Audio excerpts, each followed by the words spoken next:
Well, you're talking about with the remakes, and I thought about some other movies. There's no way they can remake them like Airplane. They cannot remake Airplane. No. They can't. There's no way. I mean, and here's the thing about remakes too. Disney are remaking all their animated, which I don't think are going to work, but people are still going to see them because they have kids and they go, oh, I remember the other one, and they're going to see it. But I would personally say, you know what, just re-release the animated. Just do that. Because again, you do that, first of all, Disney, I don't know why they're not, because it saves so much money. And they would make so much money because people are going to pay to see it again. Yes. And they're going to sell the same merchandise. And it might make a little different maybe. Mm-hmm. But their kids are going to love it. They're going to go, oh my God, it's amazing. And they won't be taken out of it because I saw, have you seen Alachia Queen? She's like a Asian girl who does these same kind of things. No, she's pretty good. And she was talking about, the Aladdin trailer. Mm-hmm. And she's like, I saw that. And then we looked, my husband and I, we looked at it and we were like, no. She was like, no. She's like, no. Because it didn't look like it looked like a Disney backlot. It didn't look like an Arabic city, right, like the cartoon did. Right. You had good parts of it. You had kind of the seedy, dark parts of it. Mm-hmm. This place looked like a Bollywood soundstage. Yes. And I'm like, it looks like it's not supposed to look like an ancient city. It looks like a sound lot. It looks like, it looks like a Disney experience. You would go to Disney World and go there and be there. Like the Star Wars things come out. Exactly. It's just like, no. And I'm like, yeah. And here's what they're going to do. They're not going to redo, like Snow White and Cinderella. They're not going to redo. And if they do. They already redid Cinderella. It was like 20. You mean Ella? Enchanted? Ella Enchanted? No, Cinderella. They remade Cinderella. Did they? Mm-hmm. I would say, because if they do, they're going to change it a lot from the original. They're not going to make it like the original. Now, they changed quite a bit. I say Aladdin, they don't have to change much. Mm-hmm. Lion King, they don't have to change much. But like you said, in terms of Scar, but they're not going to redo. They're not going to redo Black Cauldron. They should. They really should. That's one they really should do. And they could add stuff. And that would be amazing if they did that. They won't. They're going to do the ones that made them money, so they could try to make more money. Right. But that's the thing. It's like it's going to be horrific in terms of how it looks. Like Beauty and the Beast. Yeah. Like the clock and the thing. Like evil creatures, not like a fun little whimsical clock dancing. No. It's going to look like a nightmare. Yes. Because it does. Yeah. It's like I don't know if you've seen Sonic. Yeah. I was like, that looks horrifying. Yes. No. Yeah. No, they were just like, somebody was, I forget who I was watching, whatever. He was just like, what did you expect it to look like? Not like that. How about that? Not like that. Not like that. Yeah. They're just like, well, you got to show the fur and stuff. I'm like, I've been around cats. I've had a cat. And every time I'm taking a picture, I can't see the fur standing out like that. It just doesn't. I'm like, it doesn't look natural. You you could have made him look pretty smoother than that, and gave him the eyes or whatever. And I'm just like, if you're gonna go for it, go for it. Right. Well, but like, for example, they're not gonna make. Well, I mean, for example, Dumbo. Did you hear about the Dumbo thing? Yes. I told you about that, maybe, or maybe you heard about it. They're gonna take out the Jim Crow. The crows. I talked about that. Yeah. They take them out completely. And what was the other one? They were changing. They were changing something. I forget. Well, it's not in the Dumbo remake, obviously. There was another Disney. Yeah. They're not releasing that at all. Right. And I'm like, well, you made it. Why not remake it? You're remaking all the other ones. Why not remake that one? Nope, not gonna do that. Of course, not gonna do that. Because Sleeping Beauty, they're not gonna redo Sleeping Beauty. They can't. Why? Because the girl is helpless and oh no, I need a man to rescue me. Oh, they're not gonna remake that one. That's right, They are not gonna redo that. And if they do, it's not gonna be a remake. It's not gonna be a remake. Yeah. It's going to be a different type story where the girl becomes whatever. But see, again, it's like Snow White. Oh, a guy walks in the forest and kisses her. Oh no, we can't have that. That's a sexual assault. Yeah. How dare you? Yes, but his kiss will wake up. No. I'm ready when you are. Okay. All right. And 3, 2, 1. Hey there, guys. What is going on? Welcome back to Real Cast Movie Monday, where we talk about movies on on Monday. Really? I thought it was more to it than that. Everybody following along, keep notes. Yeah, there'll be a test later. There might be a test later. Pop quiz. So, yeah, exactly. So I'm here with my co-host, Mr. Wild Bill. How you doing today? I'm doing great. Mikey Mike and the funky bunch there. I'm the funky bunch. Good thing it's not in smell-o-vision. Yeah, right. Yeah, I don't know. Glad you're doing well. Yes. I've got plenty of caffeine. I am ready to go.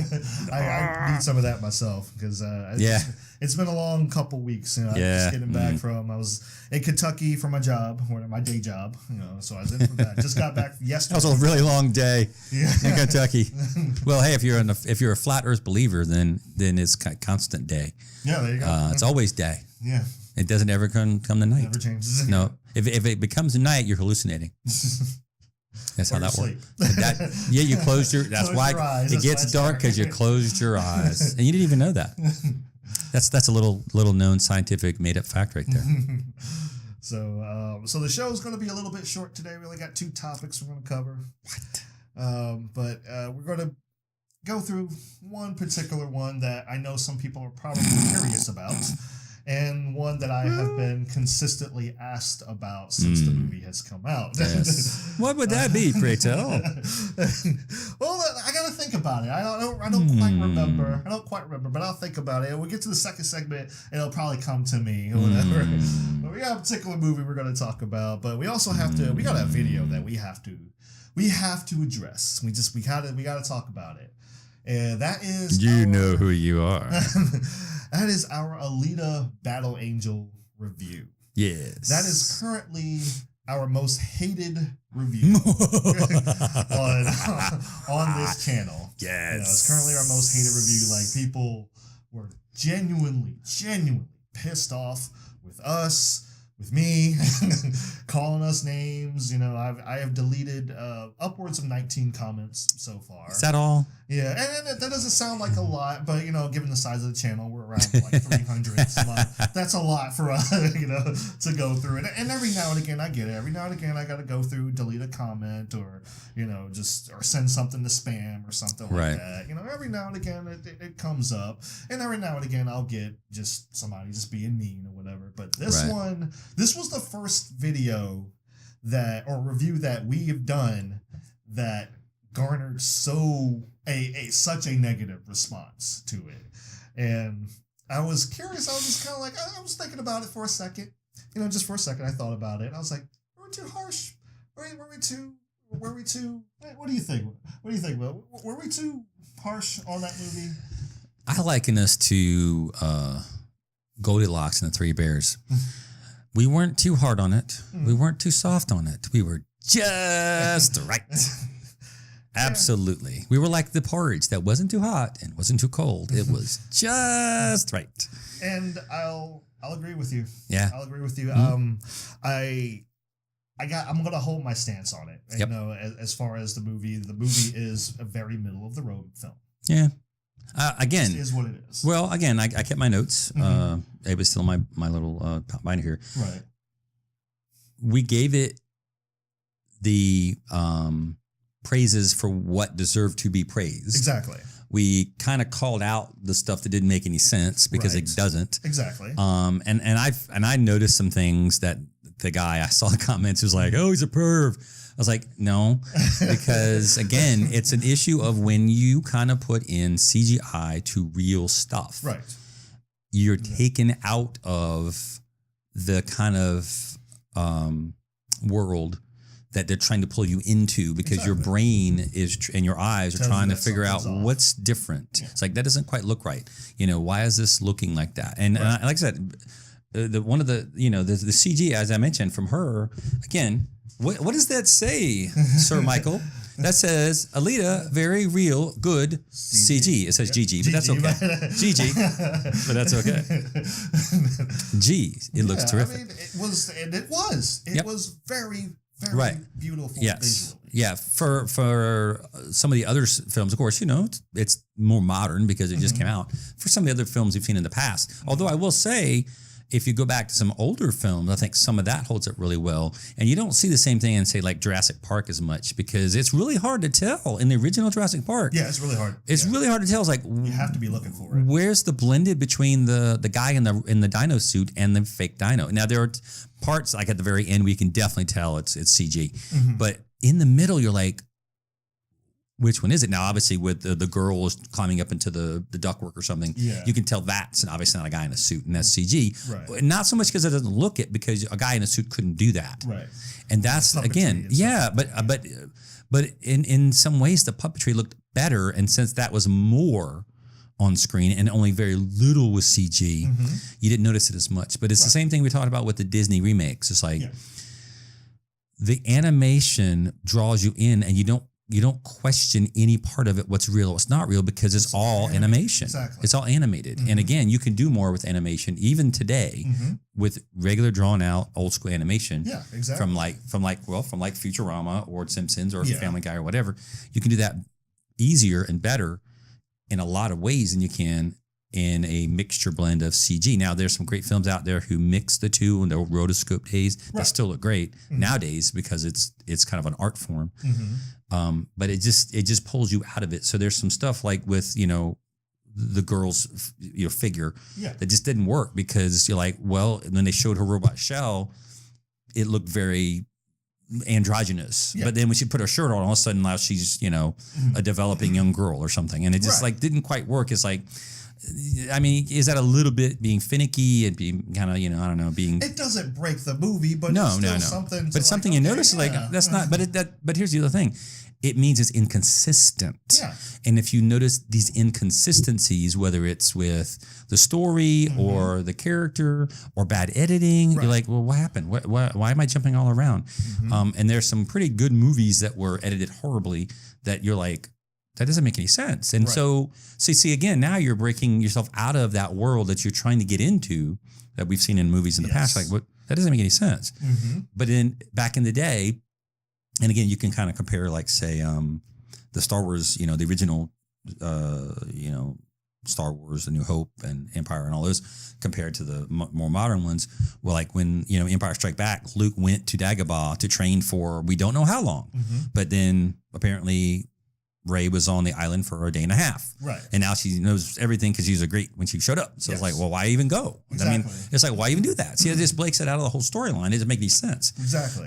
Whereas Luke's case, as an example, we don't know because we don't know how long he was there. We don't know how long Leia, Han, and them on the Millennium Falcon ran from the Star Destroyers before they went into the asteroid field. Right. We know they kind of hid in there for a little bit, but we don't know how long.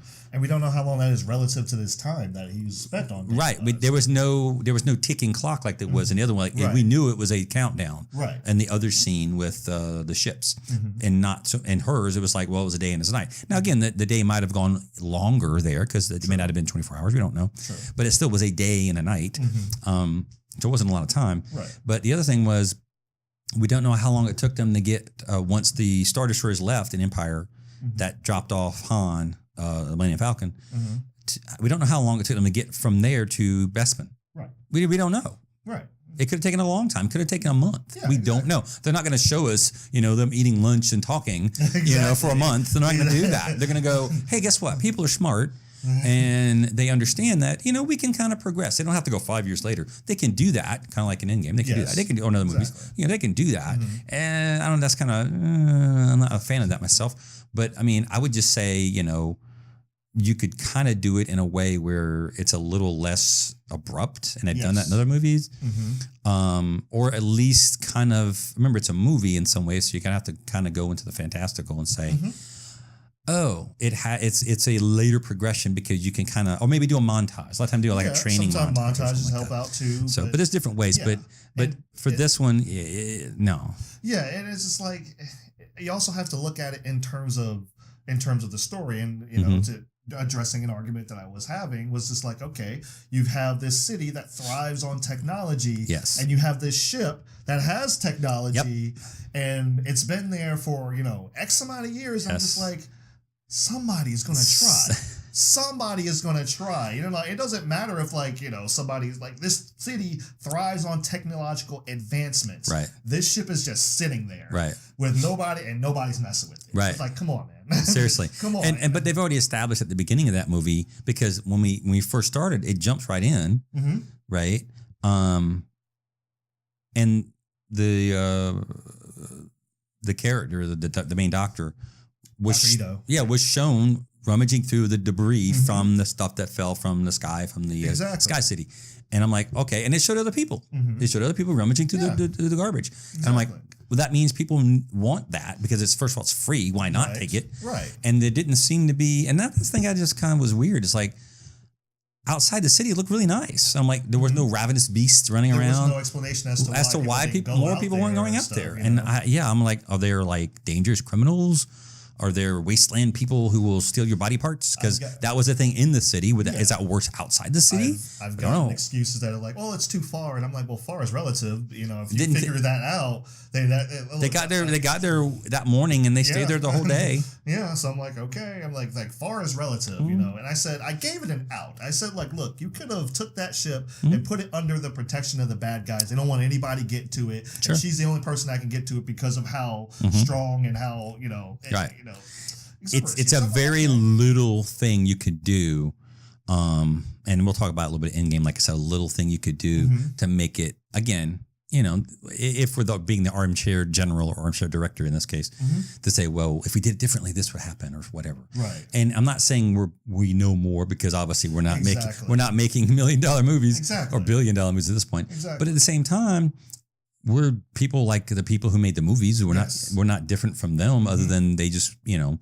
work in Hollywood and they, you know, they've written movies or whatever. I mean, that's the thing. Don't think for a second that we feel that we are better than the people that are making the movie. Don't think for a second. Like, you know, look, we make YouTube videos. We're sitting here, we're making a YouTube video. I can tell you that it's been hours of editing and hours and, you know, just sleepless nights sometimes just go through into putting this stuff together. You think I don't know how hard it is to make a movie? This is a fraction of how hard it is to make a movie out there. We know, we get it. But at the same time, you still have to, like, it kind of makes sense moving. You know, you got to look at the writing and say, like, okay, well, then maybe this doesn't make sense in the context of what you've just set up. And was it in the manga? Sure. But does that mean it's right? You know, does that mean it's still, I'm like, okay, well, if it's in the manga, okay, well, that means it doesn't make sense in the manga too, if you really think about it. So it's like, you have the opportunity to just change it. It's a small detail, but at the same time, you get rid of a bunch of questions that you don't have to ask anymore, because now you've switched it up a little bit. It was like, well, this makes more sense to do it this way, because, and I know it's this way, but look, it makes more sense to do it this way. And now we eliminate a bunch of questions that people are probably going to ask about this or whatever. Well, and with Alita, they did the same thing with the 5 years later. It's like everything happened in Alita in a couple of days, the first part, and then like the last 5 minutes or 8 minutes of the film was like 3 months later. I'm like, well, like what?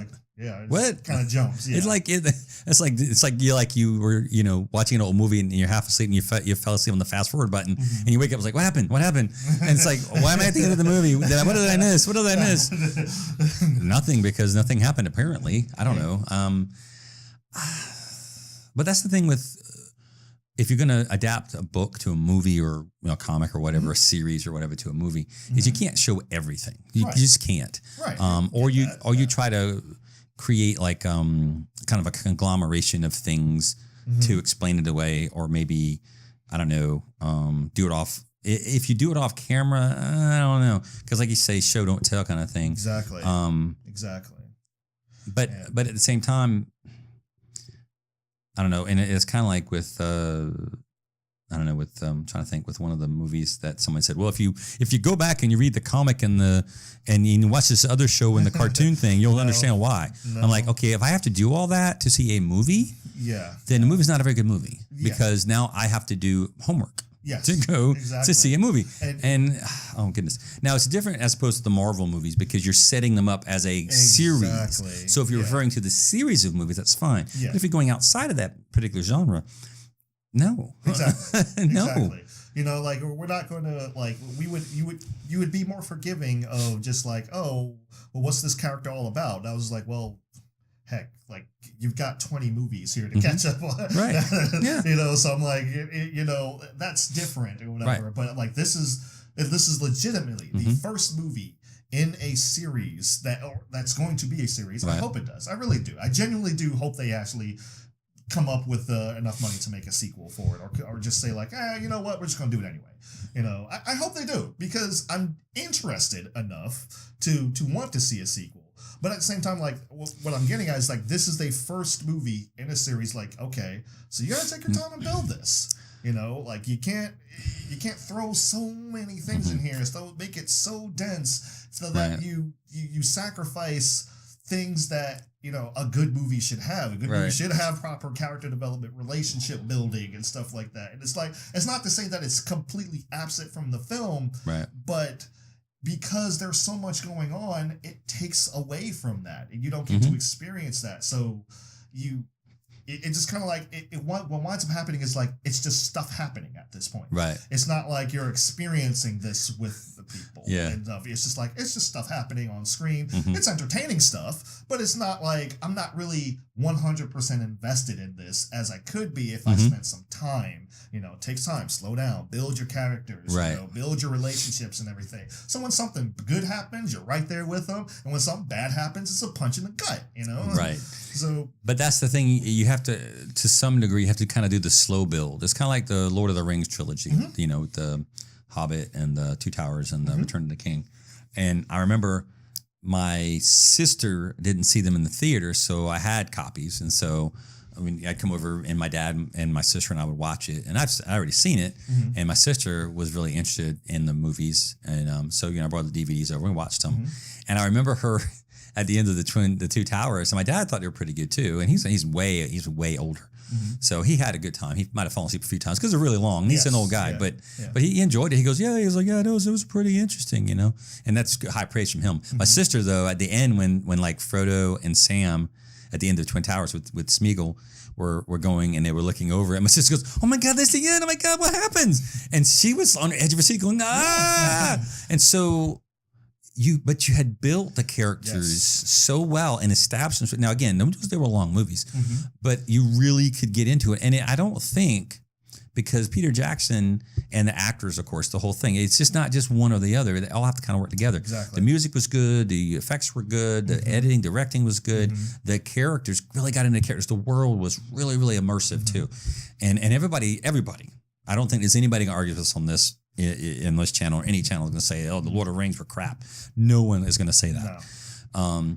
But that's a testament of how all of that works together, both the world, the actors, direction, the editing, the music, everything, to really bring you and draw you in and to keep you in that world so much that you go, how long was that? Oh my God, that was that long? It didn't seem that long. You didn't even feel it. Exactly. And then you're like, whoa, whoa, whoa, whoa. In fact, my sister wanted more. Yeah. After the Twin Towers, she's like, oh my God, no, we can't stop now. So she was so invested in that. And she's older than me. So it's not like, you know, she's a young kid, like, oh my God. No, she's older than me. She's my oldest sister. She's quite a bit older than me. That held her interest, and she wanted to keep going in that story because it didn't cut away and go 5 years later. Yeah, it built things up. Now, did everything make sense in the movies? No, but over the majority, it's like, again, it's like anything else, like human beings, just as we tend to be. Right. Most of us, at least, anyway. Is we focus on usually the negative, unfortunately. Yeah. Instead of focusing on the positive, I think we should be. So I will challenge everyone out there who listens to say, you know what? If you go to a restaurant, you go to a place, and you have great service, and people are really nice, praise them for that. Say something instead of just complaining like, "Oh, I got my food later," right? Yeah, so because we're so quick to complain and very, very slow to compliment. Right. And I think it should be the other way around. Right. That's just my opinion. Yeah, and so. I will agree with that. Yeah. I will definitely agree with that. And you know, I try. I'm not I'm guilty of it too, where I was just like, it's just expected. It's like, good service is expected. So when you go to restaurants, you're just like, I'll just leave a tip, bye. You don't even think about it or whatever. But you remember when you get bad service or something Right. like that. That's what I'm talking about. Yeah. And then, but when I do have good service, I usually try to like, hey, thank you. I really appreciate that. I mean, even if you just say something to the person, you say, you know what? I say, thank you so much. You were very nice, and I really appreciate it. Just something like that might make their day, because they might have been hammered and harangued by people who were just being really outrageously just expecting way too much. It's like you didn't go that really super far over and above and beyond. Exactly. And some people, people are like that, and that's unfortunate. But I've even gone so far as to say nice things to the manager. It's like, as a manager here, I would like to say that you did a great job, and I appreciate you. And that makes a huge difference. And that might even give them a raise. You don't know. Yeah, exactly. I mean, you don't know. Exactly. Now, again, I would say if you feel like you've had a horrible time, I don't know if you want to say that, but you could, but maybe, in a, not really a positive way, but maybe a constructive way, or maybe just don't say anything, Now, again, my wife sometimes is like, well, why did you say something? And I was like, well, if they mess up an order, I would say, well, this and this and this and this, because again, maybe it's not the server, maybe it's the cook or the person in the kitchen, and the server person didn't catch it or didn't know, because it's like, well, I told them this is what I wrote down, this is what I expect. So there's a breakdown somewhere. Maybe they didn't know that. Maybe it's the kitchen person, not the server. So maybe it's their fault, not the waiter or waitress's fault. Right. It's possible. Yeah. And here's the other thing. Why would I eat something that I either can't eat or I don't want to eat, that I said I don't want to eat? Why would I do that? Now, as a waste of food, it is 100%, and I don't like that. But it ain't my fault that they messed up. Yeah. Exactly. It's like, well, this is what I said. I'm not disagreeing. I don't go, well, it has to be this way. If it's too much cooked, then I'm going to try. I don't do all that. Yeah. But I'm like, well, I can't eat certain things. So I say, please don't put that on there. Right. Because if I eat it, I will get sick or I will die. And I don't want to do either one of those. Yes, exactly. And, I don't eat, certain things, and you don't eat certain things. Right. My wife doesn't eat certain things. And just because it's a personal choice, and, also a dietary thing. Like, I don't like onions because they don't make me feel good inside. So I won't eat onions if I can help it. Now, if some things have onions in it and they can't take it out, well, I'll deal with it. Either I won't eat it, or I'll just, spend the rest of the night inside. But I'd rather not be sick and go to the hospital and or die by eating something that is poisonous to my body, as I would encourage all of you out there not to do. Don't do that. Yeah, please don't do that. But just general stuff like that. So, and I gotta, unless you have something else, I gotta go on a soapbox rant real quick. Okay, well, I'll just say this and let you do the soapboxy thing. All right. Alita Battle Angel was an okay film. Yeah. There was some major inconsistencies. There was major exposition. Yes, a lot. A lot of and it had to be for the sake of what stuff was jammed in there. It really was. Yeah. And it was some of it was cringy, like I wrote bar speech. It was just kind of cringy. Yeah. But and a lot of movies suffer from the sort of convenient things, the convenient bad guy entrance, the convenient this side or the other thing, the convenient robot suit in the ship. In the ship. It's like, why not? Why was there one full suit? Why not bits and pieces strewn about? Exactly. Oh, she has to do other things to find them. Oh, why not do that? I don't know. Why not? Why not? If she's going into the ship and discovering a dead body. Oh, someone tried to get in. Something. Yeah. Like, oh, someone else tried to get in. Exactly. Oh, what? And then that would make and that would make it a more interesting thing. It's like, oh, what do I do? What if I do the wrong thing? And so now you're making it more interesting. It's like, what if she does do the wrong thing? See, now you're making it like a kind of a tension moment. It's like, what if I didn't enter that code? What if I hit the wrong button? See, it's and also, this going back to that, if you would put the ship under the bad guys, even if it was just the one body, if you would put the ship, well, now they have a reason to guard it. Yes. Because now we're just like, oh, well, we know this tech could destroy us right here. Yeah. We don't want anybody to get their hands on it. Right. We're going to put it under guard right now. So it's even if it was the one right. that suit, it's kind of like, all right, well, it makes sense that it's under guard, Well, they made a big to do. It was like, well, that's the enemy technology. We're not going to mess with it. But at the same time, if it's the enemy's technology, would they want the enemy to get it? Why would they not, I don't know, put it under protection, bring it into the city and, guard it or something, put the really slow moving walking robots to guard it. That way they don't have to go get it. They could just stand there and turn, With as much technology as being used in that city, that ship should have been bare bones. It should have been. It really should have been. It really should have been. But that, like I said, that's the other thing I didn't understand was like, it was just sitting there with the one robot suit that Yeah. Miraculously worked for her. Oh, Yeah. what a choice! What are the chances of that? Yeah. It's not like, exactly. oh, we have to modify some stuff. Oh, look, I found part of an arm over here, and I found a leg, and oh, look, here's a broken part of a torso, and here's another piece of a torso. We can put them together and cobble together an actual working suit.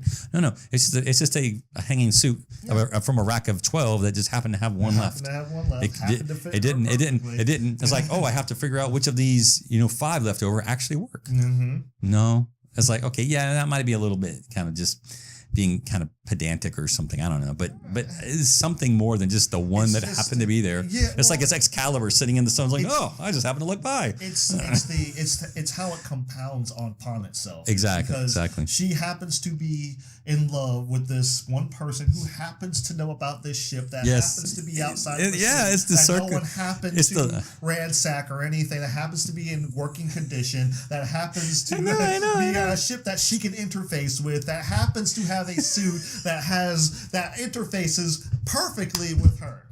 Oh my God. That is a stretch, man. Go, Mike, go, Mike, go. That is a stretch. I'm like, when you start, it's not just that it's like, okay, yes, there's the one suit, fine. You can probably overlook that. It's the thing that it just compounds on itself. It goes this, then this, then this, then this. I'm like, wow, okay. I gotta make us to believe a lot, movie. I gotta make myself really small because he's on a soapbox. I was wondering why you were crashing down over it. How's it going up there? But no, that's not even what I wanted to go to kind of rant about or whatever. That's not what you wanted to rant about. Hang on, I can put my seatbelt off of this.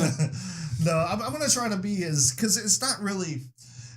It's not for our subscribers or our regulars that watch us because they're fine. They are very respectful. I appreciate every single one of them. We appreciate every single one of you. You come on there, you leave respectful comments, whether you agree or disagree with us, or whether you're just like, and some people are just like, hey, I see your point. I disagree with you, but I see your point. And if you like the film, then keep liking the film. Exactly. If you don't like the film, you're welcome to not like the film. And here's the thing. If you like the film but had some issues and you saw it, you're like, oh yeah, that really kind of bugged me too. And then kind of go, yeah, that kind of, I don't know. Mm-hmm. And so it might change your mind. It might not. Again, if it does, great. If it doesn't, great. And if whatever, I mean, if it doesn't, then no problem. And keep going on with your lives. Yes. All that is terrific. Yes. Again, we've mentioned before, we're not trying to tell you to like or not like something. We're not saying, well, we think it's stupid and it sucks. We're not saying that at all. We're saying, well, these are the things we like and these are the things we don't like. Yeah, or these are the things that are good and these are the things that are bad. And, and like you will never hear that come out of our mouths. You can go back to the first video on this channel and see like that never comes out of any of our mouths now, to whether to like or dislike. And I will say this, I'm going to show this. You can read my handwriting, but this is the notes I took for Alita. And as you can see, on this side it says pros, this side it says cons. Okay, so again, I'm jotting stuff down in the dark. Every now and then I look for my phone. This is for the next one. I'm not going to show what it is, but on this side, on my right, your left is the pros, and this is the cons. As you can see, it's about even. Yeah. So I'm being fair, and I'm like, oh, that's interesting. I was like, no, I don't know if that makes any sense. Exactly. And there are times when I've written 3 pages, which is scary. It's like that's a lot wrong with the thing, and that's a few of the ones that have come out in the past. But and it happens. I mean, it's like the thing I want to for people, like I say, it's not our subscribers. It's just people who come in and I understand you have to reach new people and stuff like that. Yeah. That's, you got to reach people in search and people that are looking for these terms. I'm like, I know all about the SEO stuff and everything. You're going to reach new people. That's you trying to bring other people in. I guess we're trying to do that. We're trying to build the community and everything. Right. However, the one thing I will say, like, you have to understand the purpose of critiquing movie reviews and critics and stuff. If you are coming to any channel, if you are going to any website and reading a review, and your purpose is to have your feelings validated, I will go on record saying this. You are reading reviews. You are watching reviews wrong. That is not the purpose. We're not here to confirm your feelings about something. We're not here to tell you whether you should like this or whether you should not like this. We're here to tell you this is what's good, this is what's bad, and sometimes we'll make a judgment based on that. It's like, well, the bad kind of outweighs the good, so it's a poor quality film. Right. But guess what? Some of those movies that are poor quality we still like. Yep. Some of those movies that are of good quality, we still like. I don't really care for it. It doesn't change anything. Right. That's all we are here to do. We're talking about, hey, this is the pros, these are the cons. Like he's got written down on his. I write down stuff. I write stuff down too. Look, you got this, you got this. Hey, look, the bad outweighs the good here, so that means it's a poor quality film. Yep. So, hey, sorry. Based on our interpretation. Yes, exactly. On our standards, this is where this lies and everything. And he invited me to join him on his channel, which I appreciate, because he and I are similar ilk in terms of we like some things, but then again, there's some things like he likes more than I do, which is fine. Exactly. I'm looking at his selection of movies, and pretty much what I would more or less pick, and there's a few like, oh, that's interesting. So there's like, I don't know, like you got an X-Men cartoon, which I thought was really good, but I don't have that collection. I don't have a lot of collection of movies, but these are nice. I mean, I would probably pick them, and so he and I are similar in terms of our thought process, similar taste, similar interest. We don't always agree 100%. Well, who's your favorite Marvel superhero? Spider-Man. See, mine's Captain America, and we're cool. I totally get Spider-Man. I like Spider-Man. He's like my second. I like Captain America. Yeah. So. And they're both kind of average, normal guys that just something unusual happened to. Yeah, So they're both good, wholesome kind of characters that then were kind of call to action, as I say. And the thing is, it was this particular review, because I watched other reviews on Alita Battle Angel, because like I said, for a little bit I initially did get concerns like, are we too harsh? I'm like, let me go see some of these other reviews out there that people have talked about or whatever, and it didn't matter which way the person swayed, whether they felt like this was a good film or they felt like it was a bad film. They gave positives and negatives. It didn't matter which way it swayed. Every single comment section was like, you need to shut up and enjoy this movie. And I'm like, so why are you here? Exactly. Why are you here? Why are you watching this movie? Why are you watching somebody else? You obviously have your own, feelings on the film. Yep. So why do you need somebody else's validation? Why do you need to go to somebody else and see what they think about it and have the mentality, you better agree with me? Because you're a duty head. That's why. Duty head. Like, why do you need to do that? That's not why we're here, And I know like this is always the excuse that I see all the time. I haven't gotten it personally, but I've seen other people get this excuse. They're just like, well, it's the internet. If you don't want to get chastised or stuff like this, it's the internet, man. And I'm like, look. Then take your ball and go home. Yeah, exactly. You don't have to go. Bye. I want to punch a hole in that right now. Right, yeah. The internet is exactly what you make it. Yep. This channel right here, McBlam Entertainment. This one. This is what we make it. Yep. So if we don't want negativity in here, guess what? There ain't going to be no negativity in here. Bye-bye. Maybe I can do that. There have been people who wholeheartedly disagree with us on Alita Battle Angel and have very respectful comments.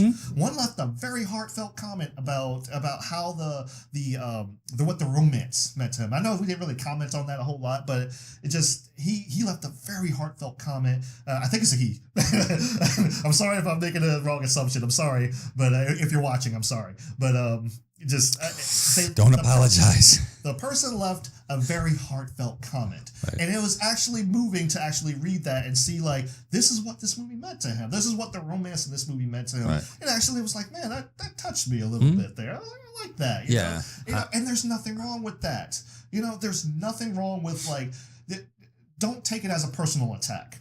We talked about this like a few weeks ago or whatever, but when someone is critiquing something, and let's say you love this movie, it don't matter if it's Alita, it don't matter if it's like a Marvel or DC movie or whatever movie you might be watching. When someone's critiquing it and they lay out the good and the bad, don't take that as a personal attack. It has nothing to do with you. Right.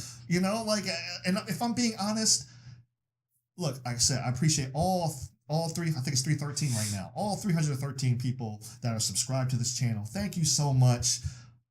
we're not thinking about you when we're reviewing the film. We're thinking about the film. Yep. We're relaying stuff to you. Yeah. And we like having conversations with you after we reviewed it. And then just like, we're talking the comments and stuff like that. But just as you go to watch a movie, you ain't thinking about us. Mm-hmm. You're thinking about the movie. You're thinking about what's right in front of you. And that's exactly what we're doing. And we're relaying what we see, we're going to, like I said, we're not always going to see eye to eye. We don't see eye to eye with every single subscriber out there and everything. But the point is that they can still come in and leave constructive criticism and say like, well, you might be wrong about this because X, Y, and Z. And I'm like, oh, you know what? That you might be right or whatever. Or I might look at it and say like, well, you say X, Y, and Z, but you still have to worry about A, B, and C and stuff. We can talk. We can talk about stuff like that.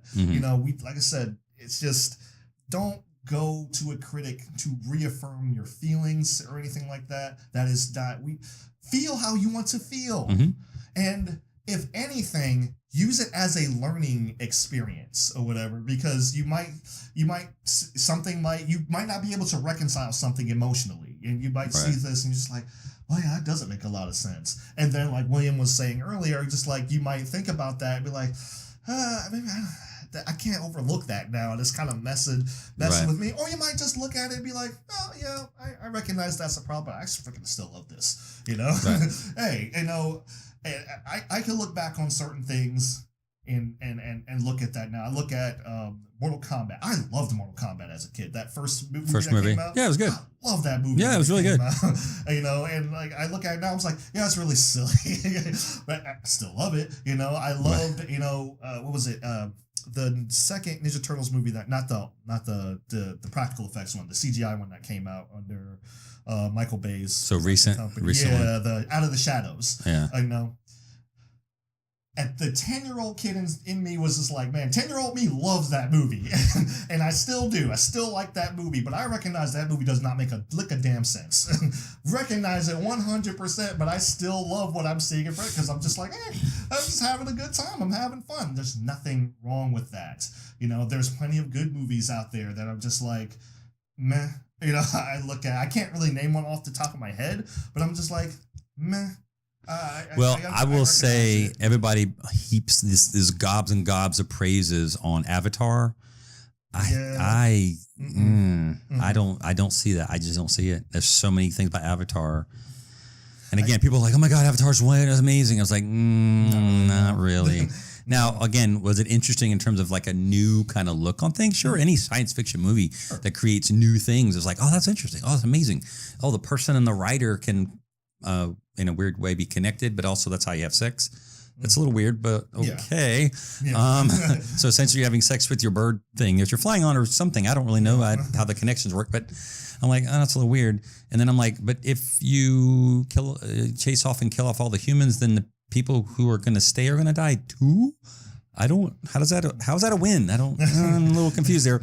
And then you're shooting at each other over volatile chemicals and materials that can blow up. Again, I don't know how that works, but I don't know. I mean, I don't know. There's a lot of it I just didn't. And again, people look, oh my God, it was so amazing. I'm like, I mean, visually it was pretty good. Yes. Visually it's pretty good. Especially Again, for the time period. Yes. Yeah. Oh yeah. I mean, and there were some elements about it I liked. I mean, in terms of kind of the military war machine thing on the human side and sort of and someone mentioned this. They just redid this. Basically, it's Fern Gully, the old cartoon Fern Gully. I was like, kind of, because you had the big machine that was like industry and smoking. I'm going to destroy you. And so that was kind of, it was basically Fern Gully. Fern Gully, it's basically, kind of a mixture of that. Sure, it was like big industrial colonization. Bad guy come in, indigenous people are going to be killed off, blah blah blah, for materials and stuff. Hey, that's basically American history. You got it right there. So and it's like one of the things that irritated me about that film is like, why is the bad guy bad? Because he's bad. Right? Yeah. It's like because he's really bad, man. It's like, but why? Because because his bed's turned the wrong way and he gets up on the wrong side every morning. Oh, God. That's why. No one thought about switching that sucker around. But it's just I don't like know. he's bad. It's just like, and then you look at, villains that we have today, like Thanos. Thanos has a rhyme and a reason for everything he does, and he believes it wholeheartedly. Whether it's logical or not, it doesn't matter. He believes it. Right. You know, it's like he has a reason for what he's doing. Like he is like, but he doesn't, and his reason is valid. And he doesn't see it as a bad thing, and it is strange. And he's like, "Well, why is everyone against me? This is a great idea." So he doesn't even acknowledge he's doing something wrong. Exactly. He's like, "This is the benefit and betterment of everyone. Why is not everyone on my side? Everyone should see the rationale and the reasoning behind this. This is a great idea. This benefits everybody." Exactly. I was just like, look, you just got to make this sacrifice. Sacrifice, and then everything will live on and flourish, and you know, stuff like that. And like that was his reasoning. That was the thing. But he was written that way. It's just like you said. You go back to Avatar. Why is he bad? Because he's the bad guy. I mean, he's the villain. He has to be bad, right? And I was like, well, you ever stop and think about like, well, maybe, you know, bad for the sake of being bad works for certain cases, you know, certain types of movies. But when you have something, when you're trying to tell a story, you should probably try to figure out reasons behind everyone, motivations behind everyone, and stuff like that. So I'm like, so when they do something within their character, it makes sense. You know, you understand, you're on board with it, and everything. So because that's the thing, the story has to follow a coherent train of thought, right? Whether it's, you know, the storyline or the character's motivation, and the character has to follow that kind of coherent train of thought. And it's like, well, am I still being true? Now, again, can the character change? Yes. Of course. Of course. And the character can kind of go, well, I had this idea and this thought process, and then I was like, as the character progresses through films or the film itself,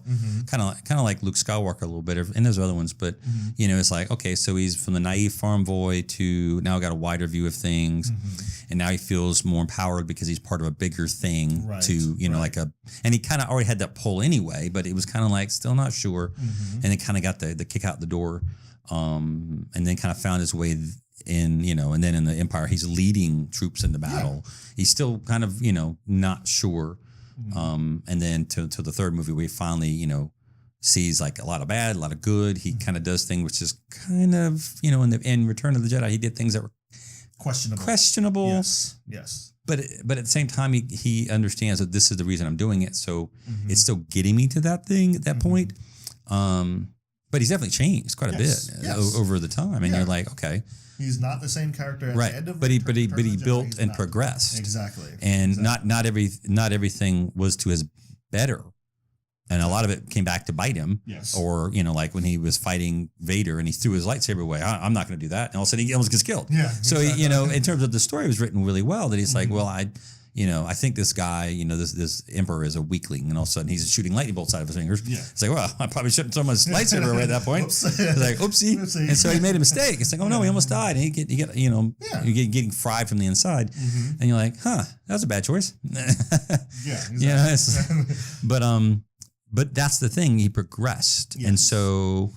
Like I think we mentioned before, is like, well, if I say, well, this doesn't make any sense, and the person goes, well, if you read this book and you go back and watch this cartoon, it's like, no, I'm not going to do that because it doesn't make sense, because you're taking me out of the film, right? And now you're saying I must read a book series, and again, that's fine in the book series, but don't tell me the book series like to be continued in this film coming out in the fall.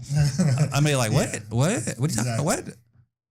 Exactly. So that it just didn't work that way. Yeah, and even like, you know, even series, like, you know, they made Lord of the Rings to be a series, but you still had 3 very coherent films out of that, you know? So it's like, you can still do that and still leave questions open, like that could be further answered in further movies and stuff like that. Right. You know, and again, when you watch Frodo's character, he goes from the young, naive kid, he's like, oh, hey, it's Gandalf, yay! And then he's like, and then he goes, and he says, oh, so basically the ring is thrust upon him, and he had no, I mean, it just is what it is. It's there, and he has to get rid of it because he doesn't want the Shire to be destroyed and burned down, and all of his friends die, because he loves the Shire. They mentioned that before.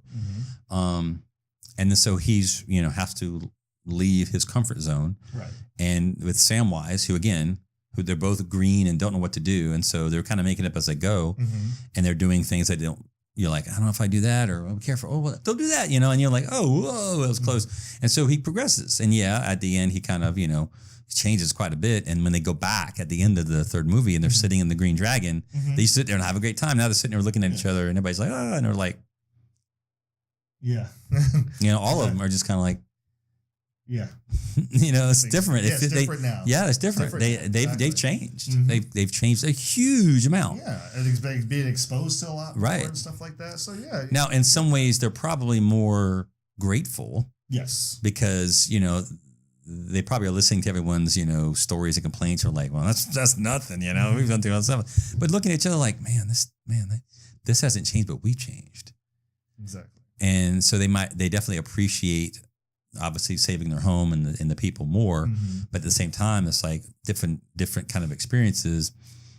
They're just different people, exactly, and so it doesn't affect them the same way. So maybe they appreciate it more, but it doesn't affect them as it used to, right. or in some ways. I don't know. It's weird. I mean, it's just sort of an experience. You have to when you see it.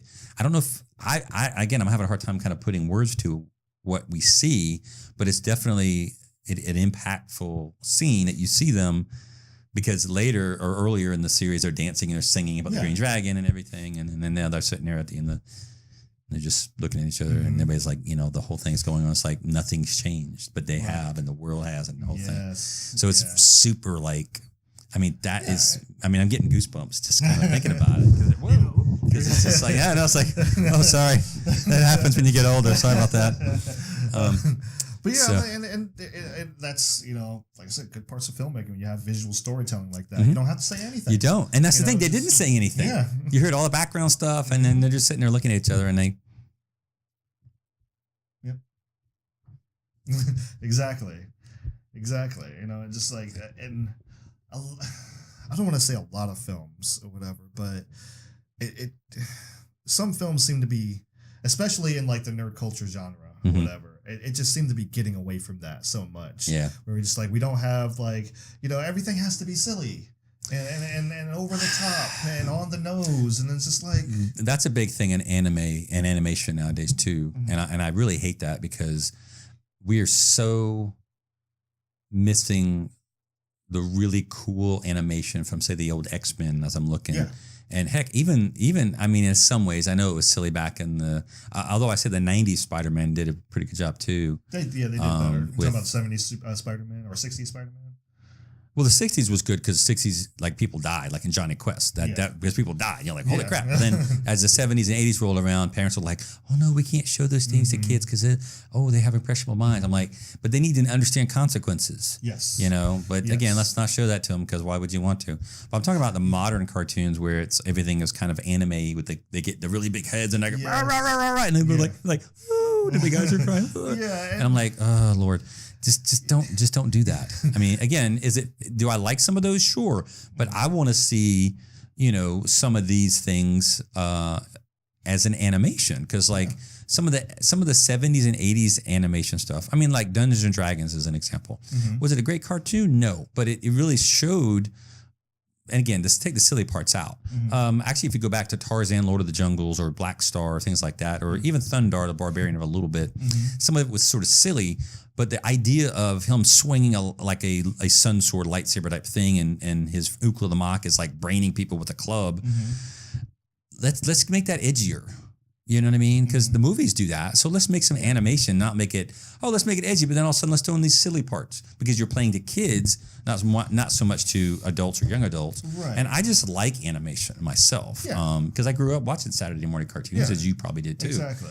And some of those were just really silly. And I'm like, that's kind of why I like some of the old Johnny Quest ones, because again, people are shooting guns at each other and like the bullets are flying by. And so it was kind of like, it harkened back to the old like 40s, 50s kind of film noir things a little bit, which you would see on the Saturday afternoon shows. And, but I don't know. Some of the animation still looks pretty good, but I don't know. They just kind of pulled away from the more adult storylines to the kids. So unless you see some of the harder core anime, you don't really see that in American style animation so much. Yeah, and I know for me it's there is the edginess, but for me it's just like the subtlety Mhm. in certain things and dealing with themes that, because you can have certain adult themes in cartoon, and I'll go back to a show that's very silly that I still like to this day. It's very silly though. It's Power Rangers. It's very silly, but I watched it as a kid. I enjoyed it, obviously, big giant robots fighting giant monsters, stuff, tearing up cities and stuff like that. Yeah, people doing karate and stuff like that, fighting and stuff. You never get tired of seeing a guy fight a guy in a rubber suit. I watched that when I watched the old Ultraman in the 70s, and of course the old Godzilla movies that were on Saturday afternoon with the Kung Fu Theater stuff.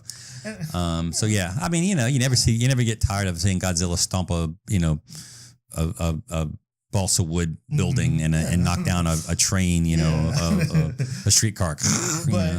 But one of the things, like I go back and watch it as an adult, and there was quite a few of them actually, but there was a particular episode that dealt with loss, and it was, even though like the person wasn't dead, right.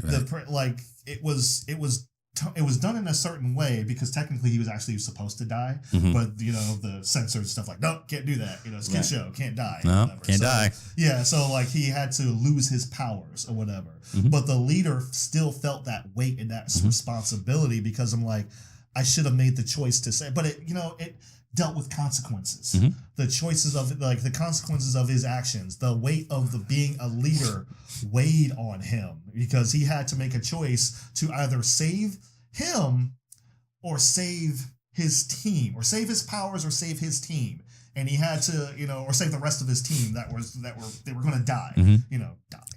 Right. Yeah. They were in trouble. It was like he had to make that choice, and it was a hard choice. And because of that, somebody that was his friend and his teammate, he lost his powers because of it. And everything. Right. And like I said, he was supposed to die, but at the same time, like what I'm getting at is like it dealt with that in a very mature way that I was actually really surprised to see. Like, yeah, did it still have some of the action and stuff like that? But yeah, it still did. It still had some of the over the top, jumping kicks and stuff like that. Yeah. But the fact that it dealt with that, and the fact, like, when there's one character who I just thought was like, the Green Ranger, still my favorite one. And he was my favorite because as a teenager, going back and watching and seeing the Power Rangers, seeing the Green Ranger, I was like, he realizing why he was always going out and trying to handle stuff on his own all the time is because he felt responsible. He's like, man, he did so much bad stuff because he was under the influence. He was evil at first, and then he became a good guy, and he was trying to redeem himself. Right. And I'm like, that's deep for this show. This is a show where you have, like I said, people doing jump kicks and possible flips and dinosaurs. You're doing that jump in the air and flip 3 times. You don't really land and don't really go anywhere. You land right next to the guy. And I was like, you have all this over the top stuff, but you also have these things that I'm just like, wow. You have some legitimate lessons in here and some legitimate characters here that I was really surprised by. Right. So that's why when Disney got a hold of it, I didn't like it anymore, because it was just like, oh, let's just be fun. It's silly, right? So everything's just silly. And I'm like, well, no, that's not, you're missing the point. You're missing the point, and that's why they eventually lost it, but still. And I was going to mention Samurai Jack is actually a great example, because there's some pretty deep episodes of Samurai Jack. Now, there are some that are silly. Yeah, of course. And there are a few moments that are silly, but there's some really amazing, like I remember the one with Samurai Jack versus the shinobi, the ninja, the black. And then, so like he realizes he's fighting a robot assassin ninja. And there's a couple of times where he's fighting these giant lobsters to save the coastal people, and then the ninja kidnaps a kid, and they go into this lighthouse, and then the way the light and the shadow hit, and he's the ninja's hiding in the shadows, and then Samurai Jack puts on his gi a certain way and covers himself up, so he's hiding in the light, so he's all white, and the ninja's all black, and then this great thing when they go and cutting through. And I gotta say, Tartakovsky was really great, and I did like his Clone Wars when he first came out, because I think it was edgier than it is a little bit. Because again, there's nothing wrong with some of the animation stuff from the like Rebels and things like that, but there's moments that are pretty darn silly. It's kind of like if you go back and watch the old definitely. Droids cartoon, there are parts that are pretty darn silly when the robot is like, I don't know, he's like breakdancing and stuff. That was just really weird. And it just kind of doesn't really work. So there's those issues of that, which I think, are a prime example. I think Samurai Jack was probably the last animation that came out that wasn't terribly silly, because it was just out just recently. And there, some of the Super Friends, Justice League, were pretty good, and even some of the Batmans I see you got. Yeah. The original Batman was really awesome, and that's pretty much what you got up there. I think. I had the entire Batman. Yeah, when the 90s on this. Yeah, I think the first episode aired in the 1990s. Yeah. 1990. Yeah, that whole 1940s look with the dirigibles and the thing. Yeah, see that right there, that really hit the mark, because you got the deranged bad guys. You got a little bit of silliness, but that's within the character itself. Like, the Joker being the Joker. Right. You don't go like, it's not like, you don't go, Robin, that was ridiculous. Right. And then the laughter like, rah, rah, rah, and like, wah, wah, wah, wah, wah. And Robin's like, exactly. You don't have that. You don't have that. And now, but it has started to change. Some of the moderner kind of with the Teen Titans. Yeah. Exactly. Perfect example. When the Teen Titans first came out, it wasn't so bad, but then it kind of became more of a little kiddie cartoon. Exactly. And that I just personally don't like. I mean, I like Futurama. That is not a kiddie show. It's silly because it's within itself being silly.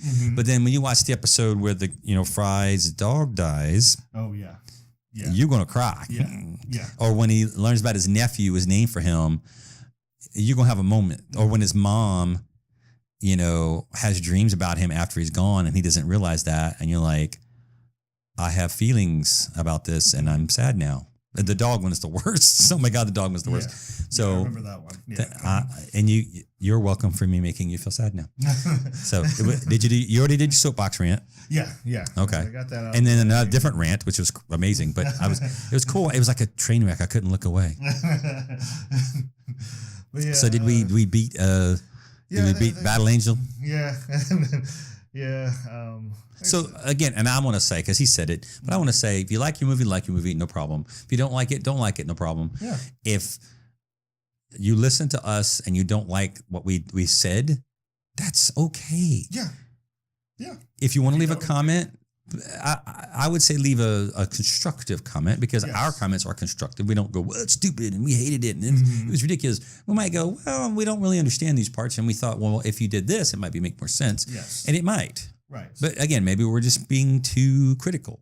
Maybe that's a valid thing. So, well, but, yeah. I mean, it might be, but again, it might be a valid argument that we might be too critical on certain bits and pieces. Yeah, maybe too. But if it nags at you, you're like, I don't know. I think there's something there. Yeah. Yeah. So it's like exactly, and sense. to that same point, the same thing goes for like I said, if we say something and you're just like, I don't agree with that, and just I don't agree with it. I'll probably just give you a thumbs up if you just say I don't agree with it, and I'm just going like, oh, okay. But if you leave a comment, you say like I don't agree, here's why. I'm definitely going to read it, and I'm going to go through it, and I'm going to be like, okay, well, you have some valid points, or if I feel like a point's not valid, then I will say, well, I don't think this is valid, and this is why. Right. I will have that conversation. We'll have that conversation with you and stuff. So, there's nothing wrong with that. There's nothing wrong with, like I said, nothing wrong with liking a movie, nothing wrong with disliking a movie. There's nothing wrong with it. Just know that when you go into a critic review, whether you're reading it, you're watching a video, whether it's ours or somebody else's. Like I said, this is not for the people that are subscribed for us. I already know them, but it's just like, this is for the people that are going to be the drive-bys. Yes, the drive-bys. Exactly. It's like you're going if you're this is why you're watching this. I love this movie. Oh, there's a review on it. What does this guy have to say about the film? Just sit and listen. Right. If that's your goal. I mean, or you come across an article or something, what does this guy have to say about this film? Read it and just take in what you feel is useful. And if you don't feel any of it is useful, because to be fair, there are quote unquote critics out there who just want to smash on movies. Oh yeah, just want to. But if you go in and feed into that, then you're giving them what they want, obviously, because right. They go in, they say like, "Oh, this movie's trash." They're poking the bear, and you're falling right for that trap. Exactly. So I'm just like those people. I know they're out there, and I don't even give them time of day. So I'm just like, I see the video, click right off of it, just go on. And I've showed you some of the people that, again, they do it as a kind of a farce to make fun of the movie to some degree, kind of like what's his name, Ryan, who does the Screen Rant pitch meetings. Again, he pokes fun at, you know, the absurdities of some of the directions. Like, so you got a movie script for me? Oh yeah, and then he goes, well, why is that? Oh, no reason. Yeah. You know, and we're like, yeah, exactly, perfect, right. That's what we're a big fan of is because he pulls it apart, and we're like, yeah, that doesn't make any sense either. Exactly. And so we're like, yeah, okay, now did we still enjoy the movie? Sure, but listening to him make fun of it made, and in some ways to me, made it more enjoyable because I'm like, oh, that's funny. Yeah, I saw that too, and I was like, what's going on with that? And so that's a great point. Yeah. And so. If you see that, you can enjoy it on another level, you know. And trust me, we've seen other, like I said, other reviewers who are way harsher and use way worse language. Some of it to harm the film or just to bash people or whatever. But some of it is meant again as a kind of a dark comedy farce kind of thing. Yeah. And we laugh and we go, oh my God, it was funny. I go, well, I don't know if I agree with that, but dang, that was funny. And then, or they say something just totally out of context that fit perfectly, kind of like when we do Blind Line on improv, and you're like, oh my God, it was so wrong, but it was so funny, and you appreciate that because here's the thing, they put forth effort into making that review, critique, what have you, for a reason, whether it's to, again, maybe to bash something, maybe, but it might be also to kind of get more interest in their channel to some degree. So it's kind of a clickbait thing, maybe. Or maybe they just like doing that. I don't know.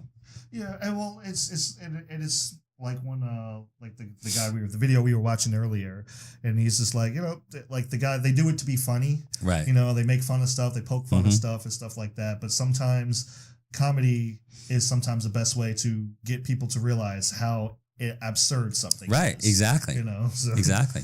But that's where you get that kind of the dark comedy, the farce, the kind of slapstick. Because, I mean, if you watch the old Three Stooges, everybody's seen those probably. And, people get hit on the head with hammers isn't really funny in real life. Right. But remember, the reason it's funny is because you have three abnormal people in a normal world. That's why comedy works. It's the comedy of opposites. You get these three people who don't understand why you're looking at them strangely because to them that's normal. But then you're like, what's wrong with you?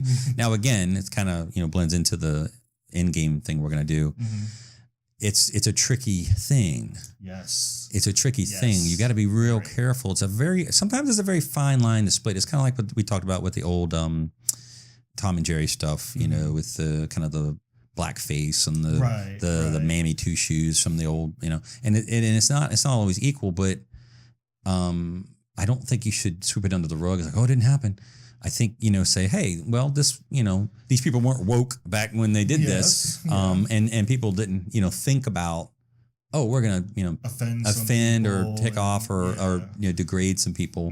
But at the same time, with, say, the Tom and Jerry thing, the I guess, I think people said she was the maid, but you never saw any Black African-American people in those cartoons. Usually, every now and again you saw like a white family, but then you didn't see the maid usually. So there was kind of a weird disconnect there, but usually I just thought it was her cat is what I always thought it was. I was like, oh, it's her cat. And I grew up in the South, so I knew Black women who kind of talked that way. So I didn't think anything about it. I was like, well, why is that wrong? I mean, lady down the street talks like that. And like some people, like, like there's been things like I that as a kid, I just didn't get it. Right. I'm like, it just went right over my head. Like, to when you said like you thought it was her cat, I thought it was her cat. Yeah, I thought it was a cat until it was brought up. I was like, oh, it's like she the maid. Oh, really? So I was like, she's the maid, and where are the people who she's the maid for? I never see them in the cartoon. And so I don't know, but there was also a couple episodes where she was not a maid type person. She was like because I remember she dressed up nicely and went to a party or something, and she came running home. What happened? What? Yeah. And then she ran home and like stopped Thomas from having a party or something. And so I'm just like, so it wasn't always even handed in that regard, but at the same time, I'm like, as a kid, I didn't understand that. But even as an adult, I'm kind of like, even if I were to look at it like just really, going like, all right, and people say, well, because you're a white guy, you don't understand. And I'm like, well, no, because I can see the difference between, like, say, with the cat blowing himself up and doing the blackface with the red lips and kind of the nappy head, with the cornrows or whatever. See, I totally understand that's racist. Yeah, even when I saw it, I was like, I don't think I should be laughing at that. Yeah. And so again, it's kind of the same thing nagging at you. It's like, something's not right about that. I probably shouldn't be, I don't know. So, So I don't know. I think if you just pay attention, you're like, I don't know. Yeah. But some of that just didn't, I don't know. Like I said, with her, you're like, well, I just thought it was her cat. I just thought it was her house and the way she did things. I didn't think, I don't know. Because again, I knew older black women who talked that way. Yeah. And be like, Lordy, man, these people are going to wear me out, and then they would. Black people that talk that way right now. So. But you grew up in New York. I grew up in New York, yeah. Did you know any black women that spoke like that? I knew a couple. I knew a couple, yeah. So I'm just saying it's like, but some people say, Speedy Gonzalez is racist. And I'm like, maybe, I don't know. I'm not Hispanic, but I'm like, I thought he was a hero. I didn't realize it was racist. I was like, he was smarter, faster, better than the cat.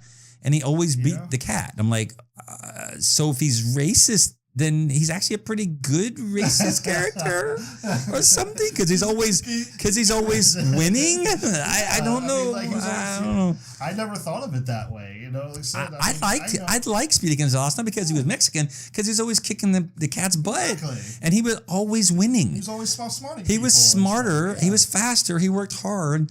I'm like, but he's racist as a character? I didn't get that one myself. Again, people comment below. And people's like, well, because he's this way and this way. I'm like, yeah, but I don't know. I think the racist stereotype for Hispanics were they weren't smarter, faster, better, or whatever. They were kind of, I don't know, kind of the stereotype of everyone's lazy or whatever. I'm like, but he wasn't like that. Yeah.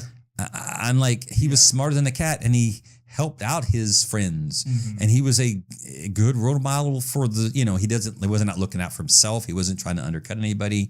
He was trying to, always beat the cat. And I'm like, I don't know. Some of those, I just, again, people are like, well, because you're a white guy, you don't understand. I go, but if I look at the character just as it is, I just don't think that one holds true. There's some others that do, but I just don't think that one does. And especially, here's the thing. If I'm a white person, which apparently I am, who knew? But okay, whatever. I'm woke all of a sudden. And I'm looking up to as a kid, hey, that's a pretty cool character. I don't understand that. Yeah. I don't understand how. I'm like, I didn't go, oh, well, I didn't look at him like, well, he's doing a good job for who he really is. Yes, that would be kind of like, I shouldn't do that one. But I'm like, I like him. He's cool. Yeah. I'm pretty sure I had a little toy Speedy Gonzalez. I think everybody did. Yeah, and, one of my favorite Pez dispensers is my Speedy Gonzalez Pez dispenser. I love Speedy Gonzalez. I think the thing was with Speedy Gonzalez, and this is just my take on it or whatever. But like for me, it was just like Speedy Gonzalez didn't have to be Mexican. He didn't have to be any of that. It was just like he was a mouse that outsmart. He was smart, and he was resourceful, and he was funny, right? And he was all of this stuff. And he just happened to be a Mexican mouse. Yes, that's the thing. I guess. I mean, that's again, the thing that's what I see. I see the character first. I don't see the race or the ethnicity or whatever. You don't see race first. What? I don't see that first. It's just like it's the difference between. You've been hanging out with white people way too long. I'm just throwing that out there. Maybe because I go to these Tyler Perry movies. I see some I'll go to the Tyler Perry movies, but I see some of these Tyler Perry movies, and I'm just like, oh, God, why? Why am I the only black person in here not laughing? And I'm just like, this is foolishness. And I'm just like, I see a black person acting foolish. I don't see a person who's funny who happens to be black. We'll get into that with Endgame here too. So that's kind of a lead in maybe. Yeah. But we're gonna go ahead and cut this segment, and then we're going. We said it was gonna be short. It wasn't. Yeah. Yeah. We go ahead. We rambled. That's fine. We covered everything except 60s cartoons. We covered it all. Yeah. All the way up to Power Rangers. Yeah, there you go. Ninja Turtles. We did that one too. Yeah, that's true. That's true. Yeah. So we went from Speedy Gonzalez to Alita Battle Angel. And we went from A to almost Z, actually, right there. So we'll get to Z in a minute. But we're going to take a quick break, and Z is going to be our special little something for the next segment. So we'll be right back after this.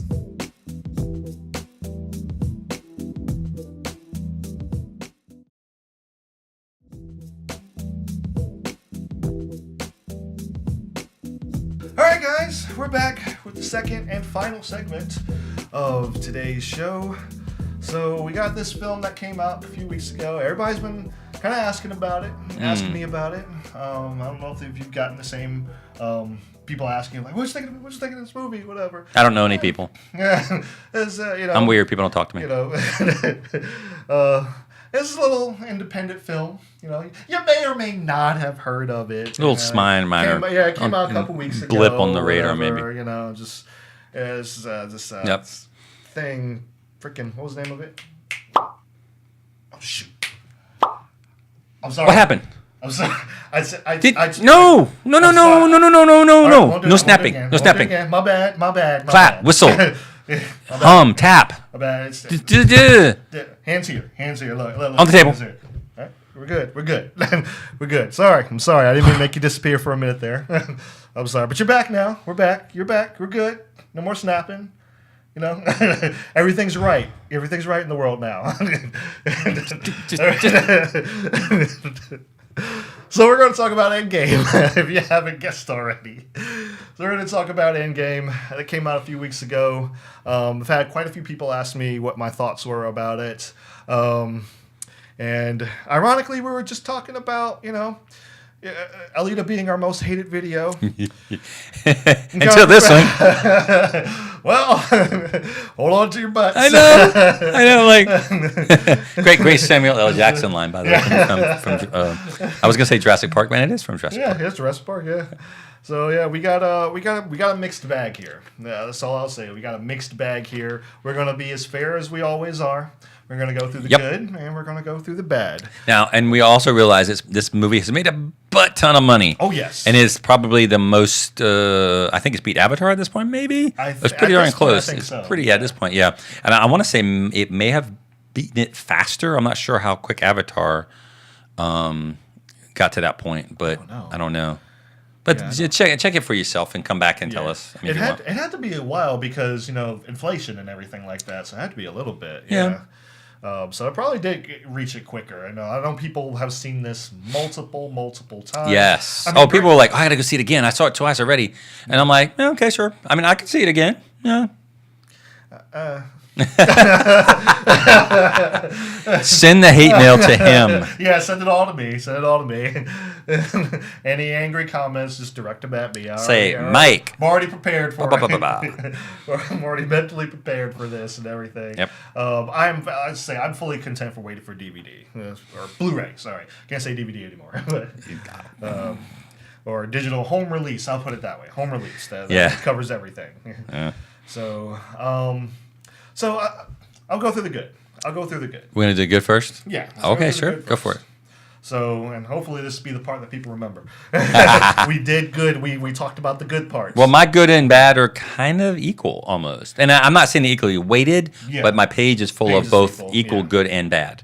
So whether the good is worse than the bad or better than the bad, I don't know. Well, that's up to you to decide. Yeah, and we'll weigh it. And right. Like I said, at some point I'm going to do a Comic Junkies Corner review, and I'm going to have to go like a really in-depth thing on it, and then I'll be able to really give it a good judgment. But initial reaction, it's a mixed bag. So yeah. So the opening, I'll say, was pretty dramatic. Yeah, started right away. Yeah, you open up with we're going to do mild spoilers. So if you haven't, look, we're not going to tell you who exactly is dead at the end of this movie. We're not going to do any major spoilers or anything like that. We're not. And if you're wondering if we're going to tell you who lives, just Disney already told you. So you know the movies that are coming out. You know who lives. You know that people come back in this movie. So Not necessarily. Remember, not necessarily. yeah, not necessarily. But I'm just saying, like you know who's coming back, and I'll put it that way. You know who's coming back. Yeah. So I'll leave it at that. I'll leave it at that. So, but we're not going to drop any major spoilers. But we got to go into some points on the film because we're going to give you examples or whatever. So. Well, I was going to say because that covers some of our stuff because we can't talk about that. We can't talk about that.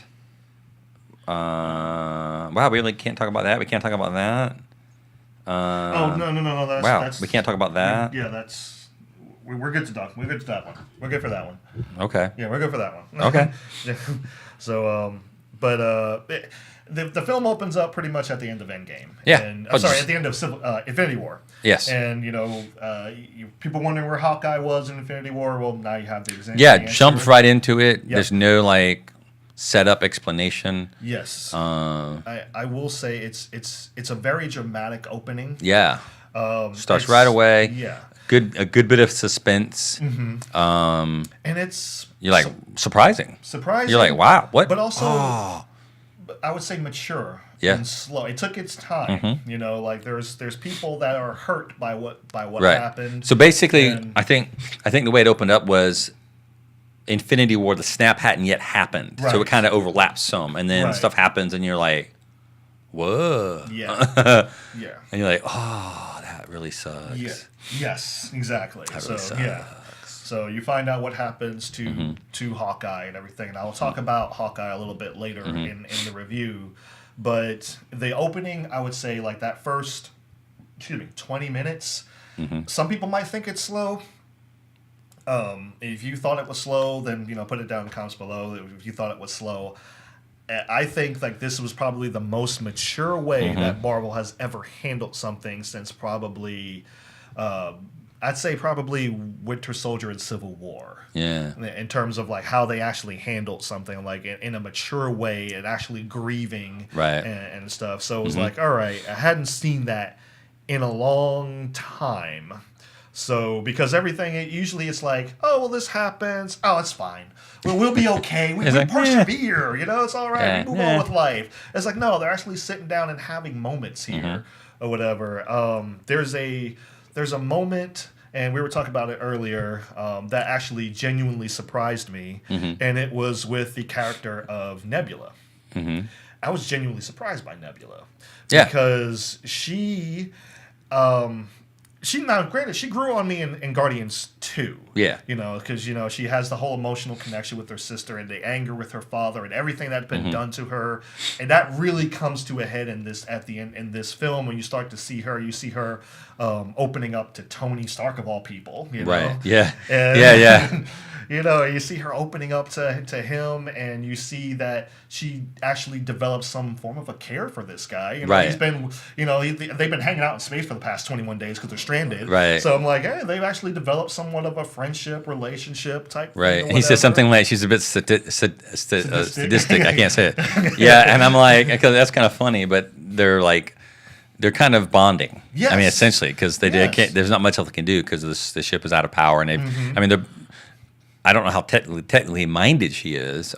She's kind of just a warrior, but she might know. I mean, she's no slouch either. I know she's done technical stuff. Right. And certainly Tony is, very technically minded. Exactly. So you can imagine they've worked really hard to make sure the ship has done the best they can because they were able to get that far from the planet. Right. So. So they're playing the little football. Yeah, they're playing little paper football game. That was funny. It's kind of funny. Okay, but at the same time, I was just it was one of those things we don't have anything else to do, Right. Just understand what do you do for 21 days alone in space? You got to be creative. Exactly. You got to be creative. You got Tony who's sending out. If you've seen the trailers, you know that Tony's recording his daily vlogs. We'll call it that. Yeah. Whatever. But it's everyone's dealing with stuff. I would say in in a more adult manner. It's not, none of this is really taken lightly. I would say that, and I really appreciated that. I really appreciated that, you know, like I said, with Nebula, they didn't have to do that. They didn't have to show like her touching side or whatever, to show that she had softened and become a more caring individual. Didn't have to do that. But that's one of my pros. That's one of my pros too. Is there's great character interactions and character development. Yes. And now, the movie is long. Yes. Very. Parts of it felt long, parts of it didn't. So it kind of like, it's almost like fast forwarding through it. It's like that stuff happened. When everything happened, you're like, wow. And you're like, wow, it took that long. But then there were slow moments that were the bad slow moments, or that were in there. You're like, really? Come on. Right. I mean, that moment, like I said at the beginning, was slow. But I didn't think it felt slow because it was character building. Exactly. And you kind of like, because you have to build the suspense and build kind of the feeling of it. Yes. And so you have to kind of, you know, like building the character and kind of like, and then coming to that kind of denouement, and then like it resolved, or something happened, change something, the crescendo. Yeah, so something changes, and it's like, okay, now we're back, and there's a beat change in there somewhere, and then it's like, oh, and then all of a sudden, you go to another side of the galaxy. We're talking, you know, on Earth or whatever. But yeah, like they haven't.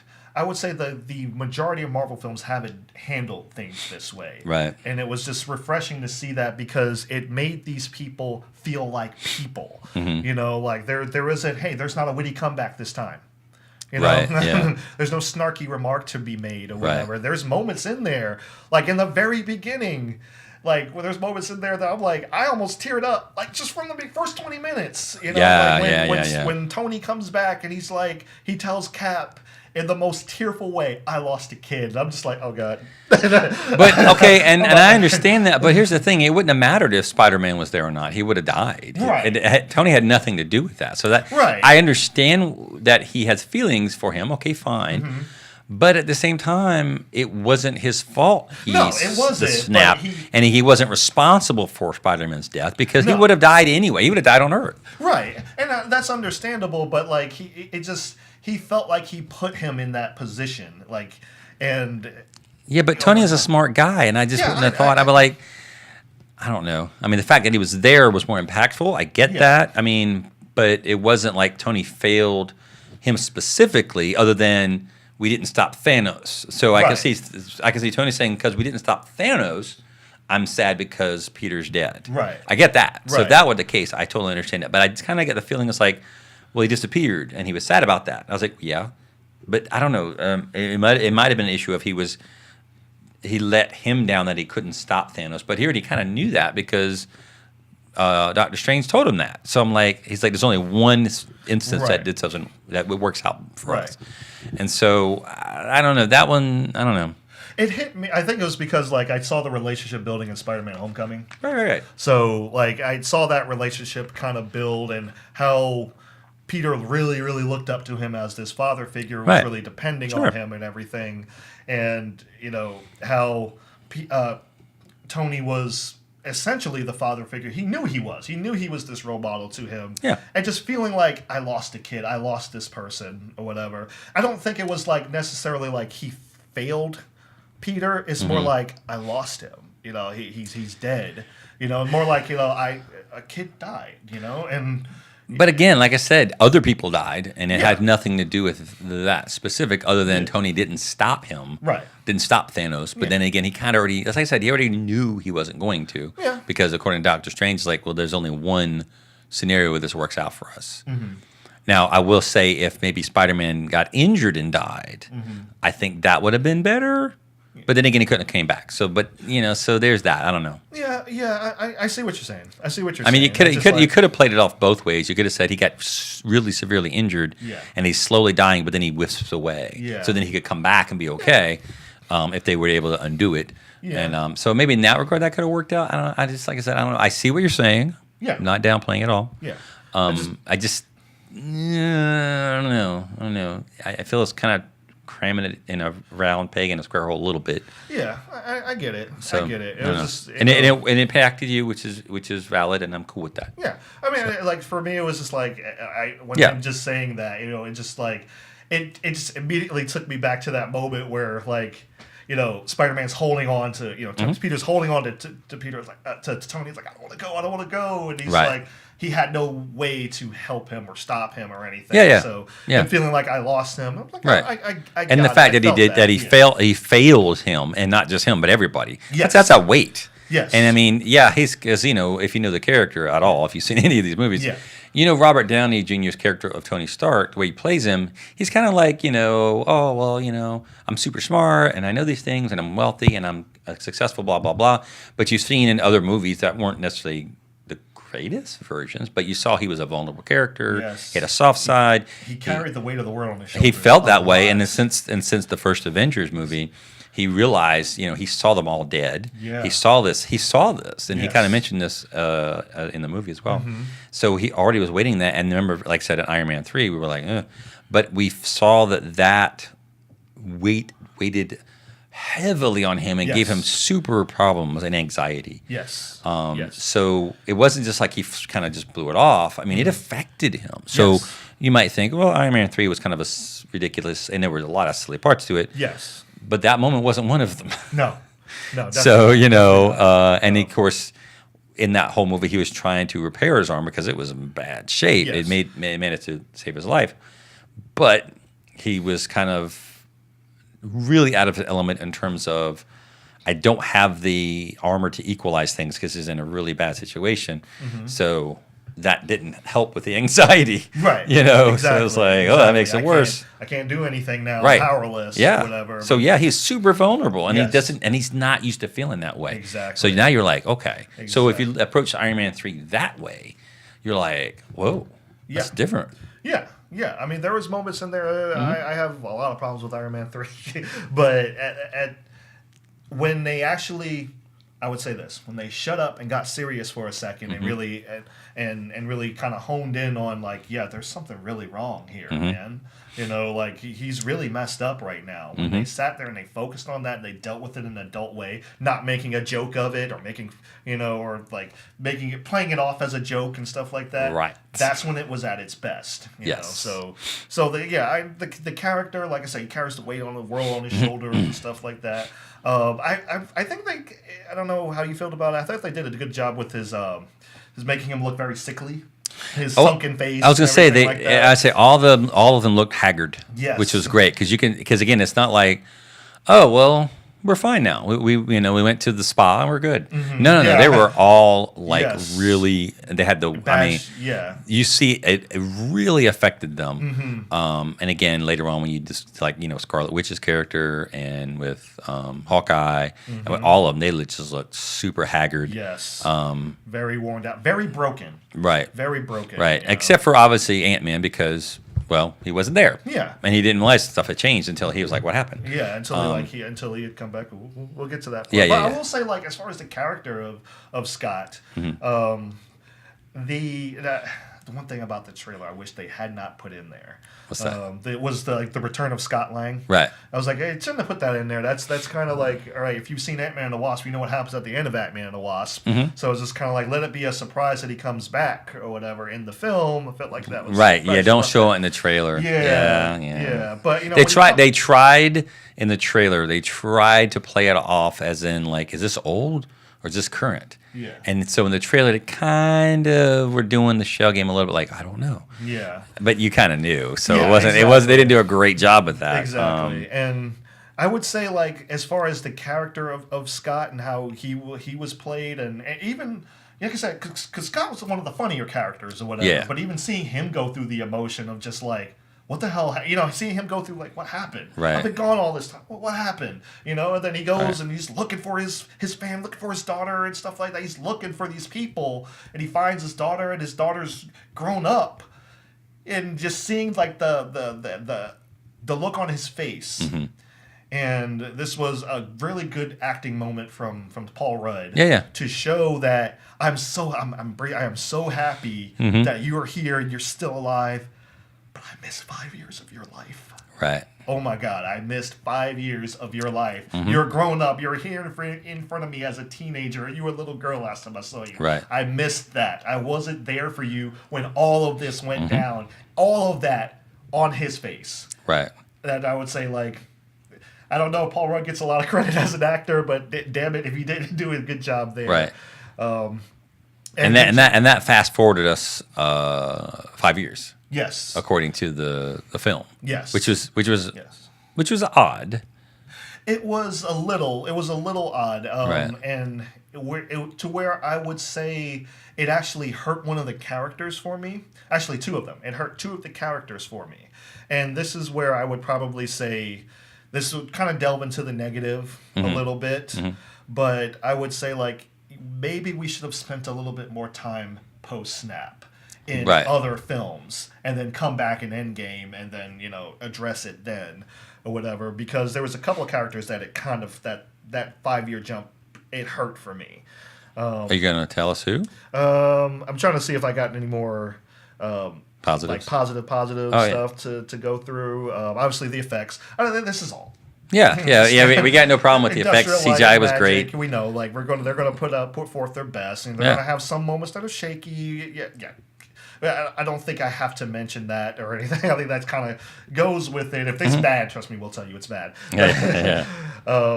I would say the effects, the acting was good. The character interactions were very good, especially in that first. I would say throughout the whole movie, but that first 20 minutes was really like I said that's what pulled me into the film a lot. Right. Now, as far as the characters that I felt like that hurt a little bit, that 5 year jump, I would definitely say the Hulk, because the reason I say it hurt me for the Hulk. It hurt the Hulk for me because we had this whole setup with the Hulk. He's not able to bring the Hulk out of him and stuff like that. You're like, oh, well, what's going to happen? How's he going to deal with this? How's he going to come to Magic. terms with Wave the this? magic wand. 5 years later, oh, it's fine. It's fine. Let's handle it off screen.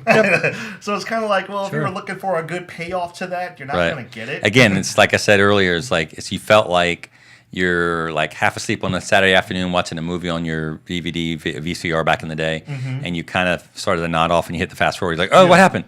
So you're like, you just fast forward past like a big scene that you probably they could have handled without, and I think in some ways they could have handled it because they padded the runtime a little bit with a few things that I thought was just ridiculous, and we'll get to that. That's not really spoilers. And I would say also, Hawkeye was hurt for me. Because now, granted, I got Hawkeye, but it seems like in these films, Hawkeye always gets the short end of the stick. And he's always just kind of like, yeah, he's there because he loses. It's not if like I said, if you've seen the trailers or anything like that, you can kind of he lost his family due to the snap and everything, and he goes down a really really dark road. And I'm not sure, but I'm not sure why, and I don't think they ever explain why. Other than I'm sad. Yes. But why? Exactly. But why does that direct you to do that? See that descent. Yeah, we don't. Why did they make? I mean, yeah, he's sad because his family died. Right. Okay, a lot of people they're sad the family died, but why would he go on that and do that kind of stuff that he was doing? How did that make things better? Is he trying to protect the weak? I guess I don't know. They didn't really say. They didn't really. It's not explained. It's just kind of like, he's here. He's on a dark path now. Yeah. For some reason. Okay, yes, I understand. Like the family dying, like losing his family, that's gonna be very hard on him, especially like he was finally able to just kind of be happy, and everything. So I get that, but at the same time, it's just like when you do stuff like that and you make that jump. It's like you lost the build to that point. And this is why I'm saying like it probably would have benefited to have some movies post snap and to have a Hawkeye movie to see him go through that descent or whatever, and to kind of see him like just where he started out, and then like something starts to take over and like rage starts to take over and stuff like that. But allow us to feel that with him. I know this is a long movie, but at the same time, it's kind of like, all right, you went from here to here, and you're left to piece together what happened in between. And like you said, like other people are definitely sad. They lost their family. Some people just, but no one else is going out there being vigilante man for some reason. I called him Arrow, but basically, sure. All he had to do was say you had failed this city one time, and then it would have been Arrow. So, But yeah, like the time jump hurt those two things for me, and I was just kind of like, all right, yeah, time jumps are really hard. Well, but also the time jump, as you said, it doesn't really work because of the Ant-Man character. Right. Is that something we can talk about? Well, it worked for him because like you got to see that emotion on his face when he saw his daughter. It's like he's been 5 No. years. I know that, but I'm talking about the time jump in terms of how Ant-Man, how long he spent. Oh, yeah, the time travel thing. Yeah, because that doesn't work from the Ant-Man movies. No, it doesn't. So you've already established in these movies this happened, and now they're kind of undid it. Yes. It's like, oh, he was only there for a couple of hours, Yes. and it was 5 years, and Right. you're like, but that's not the way it works. then doesn't that mean that the Wasp's mother wouldn't have been that much older? Exactly. Because she would have only been there for like 40 hours? Yeah, or something. You know, if it's an hour per year or something like that. So it's, like I said, we're going into mild spoilers. Yeah, they do use time travel to go back in time or whatever. But the way they come about it was just, it was odd. It was very clunky and odd how it came about. They weren't consistent. If you look at if you've seen any other movie reviews out there, they talk about how it wasn't really consistent because I've seen other people explain the several different kinds of time travel. So you have the cyclical one where like kind of the grandfather paradox, where you go back into your own timeline, and you can if you accidentally, like in Futurama, you accidentally kill your grandfather, then you'll cease to exist unless somehow that wasn't your actual grandfather. And then of course, if you kill your grandfather, you can't be born to go back and kill your grandfather. So exactly. So there's kind of like that time paradox. Yeah, it's the time. You get caught in kind of the loop thing. Yeah. The other one was the branch timelines, which is a big theory of, and it's not just time. Yeah, but not just time travel in general, but basically, like for example, like if I go and I'm going somewhere and I turn to the right. Well, that's where that line goes. But let's say I go to this road and I decide to turn to the left. Yep. Or I go to turn it right the next road. Yep. Well, guess what? Now that creates the kind of the branches. You've got And branches, so realistically speaking, people say, well, time is like that all over. So every decision is a separate timeline for everybody, which is crazy when you think about it. It's like a huge spider web of time out there. Exactly. That's where you get the wibbly wobbly timey wimey thing, because there's a lot of it out there. Yes. And so. But I gotta point out the stupidity of like the Ant-Man coming back. Enlighten us, Mr. Mike Blam. So, movie. Are you trying to tell me that a random rat, from out of nowhere, just gets into this van? Yep. And happens to press all the right buttons on the device to bring Ant-Man out of the microverse or whatever you want to call it, the quantum realm or whatever. Yes. I'm like, you're gonna sit there and tell me that a rat did that? Well, and not even that. I would, I would almost let that go, because that van went from the top of a parking garage. Yes. 5 years later, ends up in an impound lot somewhere, because apparently that's, they got to clean up the city or whatever. Okay, fine. Yeah. But why would not someone have come by after the snap and go, oh, there's all this free stuff lying around?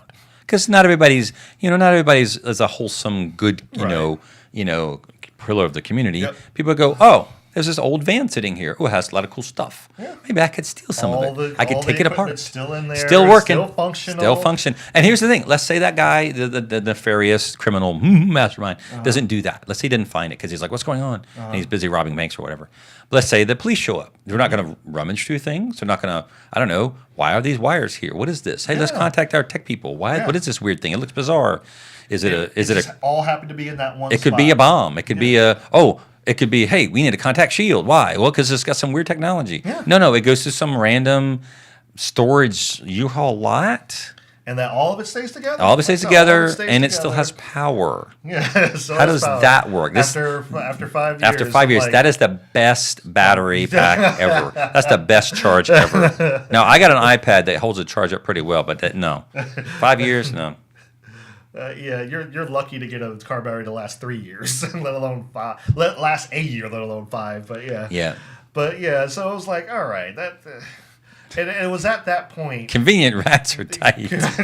Life- Sorry, life-saving rats are tight Yeah, for Ryan out It's there. kind of one of those things. Like at that point, I was like, all right, man, all right. You know what? Movie, that's your mulligan. How about that? I will give you that. That's your mulligan. Yeah. And then we went to the time travel thing, and they explained it to a certain degree. They said, okay, you can't go back and change the past. Change your past. If you change the past, it doesn't change the future. So they're going about this fixed timeline thing, Right. because that past will now become your future, and your present self becomes your past and stuff. I'm like, okay, that's fine. That makes sense. Like, if I go back in time, that past self, that past becomes my future, because I'm living through something again or whatever. So I don't know what's going to happen. So it's kind of like, all right, if I go back, what's going to happen if I go back or whatever. So it's all, even though I've lived through it, it's still all new to me. So that makes sense. What they did not account for was the other half of the equation. Was, okay, but what happens to the past self? What happens to my, if I interact with my past self, what does that mean? So if you're going about this fixed timeline, then somehow the timeline has to fix itself Right. to a certain degree. So I'm like, okay, but how does it fix itself? So when stuff starts going on and stuff, people start going back in time and interacting with people. You start doing things that are suddenly different now. So we have Cap, Ant-Man, and Iron Man. They go back to 2012. Where they relive the events of the Avengers. Right. So they go back and they're going to try to steal the Tesseract. So they're able to steal the scepter. Yep. They're able to steal that pretty good, give or take a few hiccups, little hiccups there. So give or take a few hiccups. They're able to steal that, but they're not able to go to actually successfully steal the Tesseract. And Loki gets a hold of it. Right. And Loki escapes with it. Yep. So what happened? What happens? That things are different now. Right. But you said that going back and changing the past doesn't change. But how does that account for Loki escaping? Right. Who brings Loki back? Where does he go? Or like Screaming at guys say, where does he go? Into a TV series. But where does he go? It's just kind of like, how does the timeline repair itself from that? Right. So like if you're talking about a fixed timeline. Now, if you're talking about multiverse, then it's fine. That's a completely different discussion. You say like, well, it would have introduced another ethical thing, because now if I go back and take this, while I'm changing this timeline, I'm creating a new timeline. Right. That may end up bad for the people that timeline. In that timeline, right. So now we have this ethical thing going on. Like, do we still do this? Right. It's like Back to the Future 2. Is where they have this thing, and then Biff goes back and changes the past, but comes back to when he started and puts the car right back where he was, and then he actually the deleted scene or something. He actually disappears. That's why he's like because he's actually, if you look at the longer version of that, he actually ceases to exist there because he's changed it. Right. So when they go back to put Marty back in, because he went back to 1955 and gave him the Sports Almanac. Well, when Marty goes back to his timeline, that's a completely different timeline, because he went back to the changed timeline. Right. So, like, Doc Brown explains it pretty well, I think. Yeah. And so they have to go back and get the book back when, and let the other Biff think it happened. So he thinks he changed it, but then they changed it back again. So then it's back to the normal timeline when they go back again. And that made sense. I was like, okay, cool. But I think in this time, they actually did both. They did the cyclical timeline and the branch timeline. Exactly. Which, again... But here's the thing about the branch timeline. I'm pretty sure, and again, feel free to, I'm not an astrophysicist or anything, or I'm not a quantum physicist. He's not caught up on the Flash yet, so just be, yeah. I've seen some of them, him. But I think, but here's the thing. If you go back and take out, like you said, something, and then it creates a branch. If you go put it back, it's a branch that supposedly disappears, but I don't think it really does that, because there's still that moment of when it changed. Yes. So the only way you could sever that branch would be going back to the exact moment. But then that means there's two of you there, essentially. Yes. Because you have to give it, like, with Cap getting the the scepter or whatever, Yes. the big pokey thing, which again I thought was the only reason why they kind of shoehorned that in to have Cap fight himself, which I thought was kind of a bit forced. I think they were convenient with sending people back to certain timelines to get it that they didn't need to. Right. They didn't have to do it that way, although they did in one instance, which I thought was, again, bit on the nose. Yeah. With the two characters they had to send back to get one of them, which was kind of like, I don't know. Anyway, but so yeah, that was pretty obvious. Although, like we said, it would have been better if you'd have sent those two back, because I think that would have been a much deeper break for the characters. Because, like you said, I don't think that character. I think in that particular thing, I think his character arc ran out, which would have given him a perfect ending. Yeah. And it would have made his sacrifice so awesome. You can say who it is, because we're referring to the scene where Black Widow and Hawkeye go to get the Soul Stone. Right. Now Hawkeye and Black Widow. And so this isn't a spoiler? No. Okay. Because we're not going to say who dies. Okay, so Yeah, so- I just think because they had to send those two back because someone has to die for the Soul Stone. We saw that with Thanos. Yes. He threw off Gamora, yeah. and I do have I have a bit of a problem with that. I don't know. I guess he did love her more than he let on. I guess that was the only thing he actually did cherish. I suppose It was his twisted version of love, but Yes. Yeah. See that I think that's a bit anyway. But so then they had to send back. They had to Yes. send two, but they didn't tell him. Mm-hmm. Really? So they had to send two people back, and knowing because they knew, Nebula knew. Nebula Because- had an inkling. but no, 'cause she knew- She thought that Thanos murdered her. But that's the thing. They knew she was dead because when they fought Thanos, they knew he was dead. They discovered that Right. then. They knew she was dead. But remember, she told Nebula about the Soul Stone. That's how they knew. And so they knew, I guess, maybe they didn't know completely about didn't- how to get the Yeah, Soul they Stone. didn't They know just knew how. where it was. Yeah. So Yeah, it is one of those things. maybe where- that was the thing. They didn't know specifically somebody had to die because the Guardian told them. Right. But then But they had that- to send those two. What's that? But that just makes it more contrived if you think about it, because it's like, oh, well, you just happened to send the people who happen to care about each other.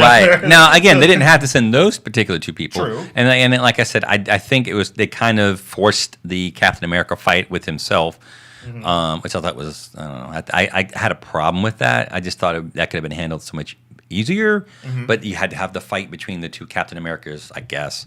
I don't know. It didn't really go anywhere, but Yeah. all it did was, like I said, all it does is it introduces more questions, because does. I'm just like, all right, so this Captain America beats up the past Captain America, so this is past Captain America. Just wake up like, huh, that was weird. And Yeah, I just go know. about And it's his like, day. I had the weirdest dream. Yeah. I had the weirdest dream just now. I don't know. And like you said, when they knocked out Star-Lord, Yeah. did he just wake up and go, whoa, what that was happened? And here's the thing. If they knocked him out and left him on that planet, wouldn't those little critters be eating him? You know what I'm saying? Because they dead. jumped to get him, and he grabbed them, he'd kicking them, and they're like, ah. And so, as he's singing to him, he's like, ah, trying to eat his face, and he's like, I'm like, wouldn't they be nibbling on him when he wakes up, and he have all these sores, and his foot's running off in the mouth of a creature? Yeah, it was like, So, see, that's the thing they don't, I guess, figure out, and they're like, oh, you're being too nitpicky now. But yeah, they could have sent other people. They couldn't have sent certain people because then they didn't really care that much about Right. each other. I mean, they had to do it for the sake of the plot. Yeah, Because, but that's the plot it's like- device convenience, I Yes, think. that's the contrivance thing, because you think about it, it's like, what if they had sent, like you said, what if they had sent Thor and Rocket? Rocket. It's like, all right, I guess we just do we talk to each I other? know. They sit there drinking beers, and it's like, so, Guardian, so what'd you do for fun around here? Because I can see Rocket saying that. So, hey, Guardian, what do you do for kicks around here? It looks pretty boring. It's like, hey, I could really use that cape, or something. It's like, he's like, I really need that cape, Yeah, so- or something. I mean, it'd be good for a laugh, but then they really just sitting there Yeah, it throwing wouldn't- pebbles off the cliff or something. Yeah, exactly. It wouldn't go anywhere with that. So it's kind yeah. of like, all right. So, you had to do so they this. had to send Tony. Where they sent Tony, they had to send Captain America, so he had that thing, and I'm like, and then they had to send him there too because he had to run across Agent Carter. Yeah. I was like, oh, I said something. So yeah, and it was all convenient because she happened to be there. Yeah, at that time. very point in time, or whatever. It couldn't have just convenient. been like a picture or Yeah, something. sure. Or something like And I that. got to go into that very office. yeah, of course, yeah. You know? And here's the thing too: when they showed her, she looked the same age. She looked, just like she did in the 40s. Wouldn't she have been 70?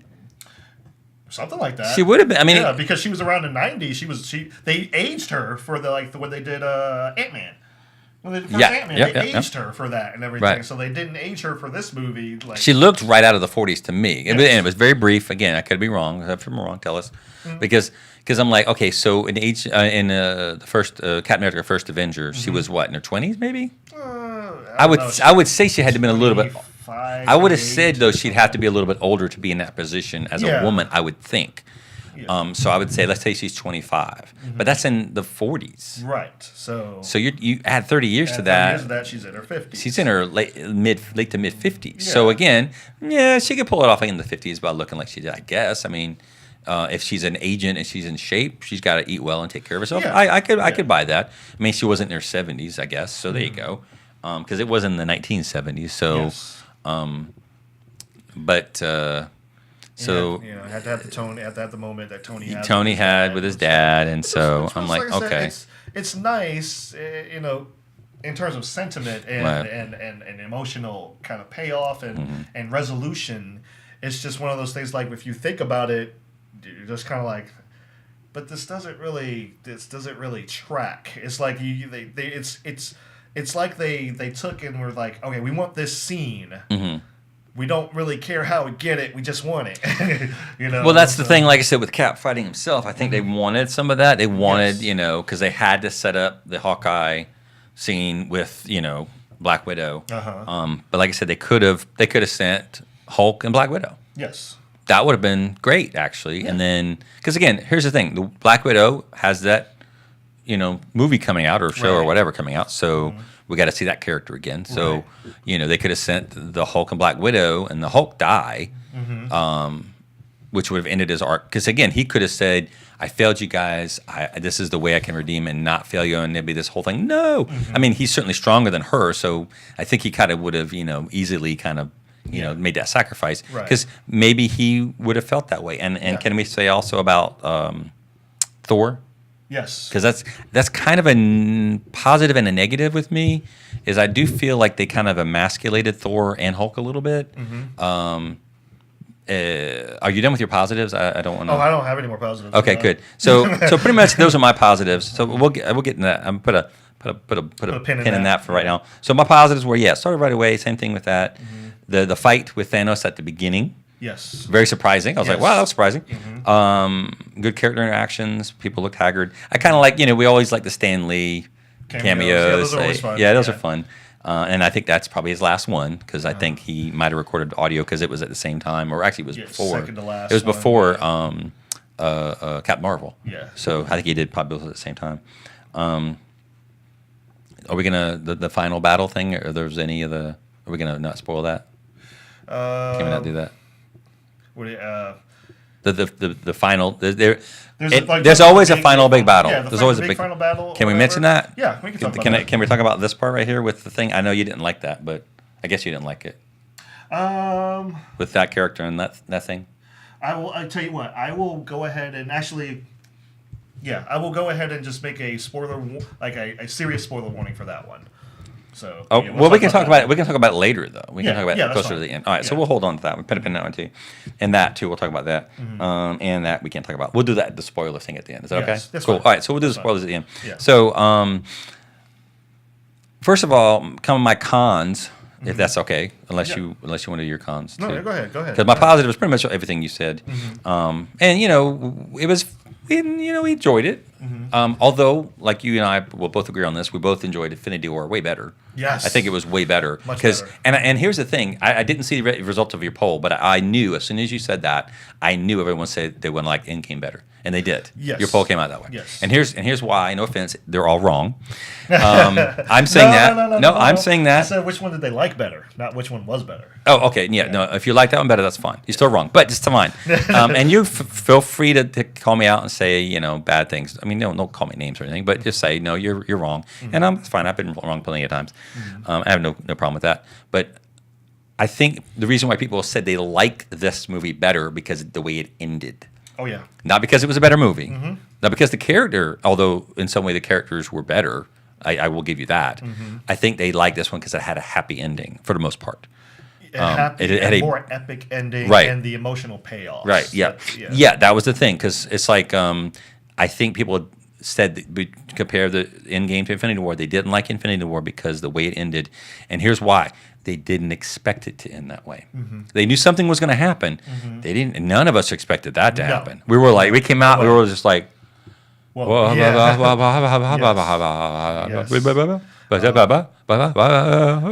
it's to that same point is that it's also like the reason why a lot of people will, if you ask people what their favorite Star Wars movie is, a lot of people go Return of the Jedi, and even though they know that Empire Strikes Back is a better film, it's just like, well, Return of the Jedi had all the emotional payoff at the end.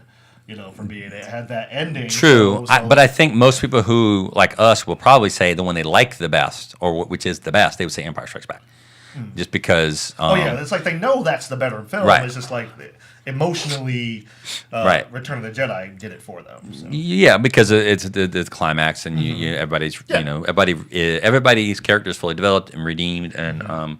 Yay! The good guys win. Yes, and we like that. We don't like when the bad guys win because that's that's we like. We like the good guys. We like the underdog to win, etc. So yeah, the rat thing we didn't like that. That was okay. We'll talk about that in the spoiler too. Okay. So I'll do that one there. I'll put a spoiler thing there. All right. So that'll talk about that one, and I will say the. Okay. So yeah, like we talked about the lucky fluke of running into not really running into Agent Carter, but he just happens to go to that office where she happens to be, and there's all that happenstance and perchances and everything. So the two cringy moments. Oh wait, Giant Man in the battle. Oh, the Giant Man in the battle, and then Hanks and then doesn't get tired. Yeah. Oh, I thought you were talking about like Hank being in the van and then Giant Man still being out there on the battlefield. Yeah, that happened. What? Yeah. Hank was in the van. When? Oh, sorry, Hank. Scott was in the van, and Giant Man was still out on the battlefield. Yeah. How did that? What? I missed that.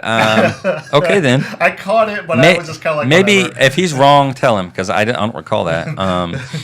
But now the other thing was it was weird because as for Khan, it's like how come they almost beat Thanos with the gauntlet? Yes. But then this time they had a hard time. This is pre Thanos. Right. Actually, before you get to that, I want to say just one thing, another character thing that I forgot about. Sure. Actually, two character things I forgot about, and you probably have this as well. But so we have Cap and Tony reconciling. They finally reconcile after, because they have to push the movie forward. And everything. Well, when it first starts, though, they are very much still at odds. Yeah. And it's funny. It's almost like they're further at odds. Yes. Than they were after Civil War. Even it's like whoa. Yeah, and I would say a lot of that was probably coming more from Tony than it was Cap. Oh yeah. Because Tony had a lot of resentment, and he'd gone through a lot and everything, and Cap for the bulk of the series, he's looked at Cap like a brother because his father always talked about him and stuff like that. So he's kind of looked at Cap as like this brother. Well, a brother, but like he always kind of has that resentment. Yeah, I was gonna say he's the favorite. Yep. There you go.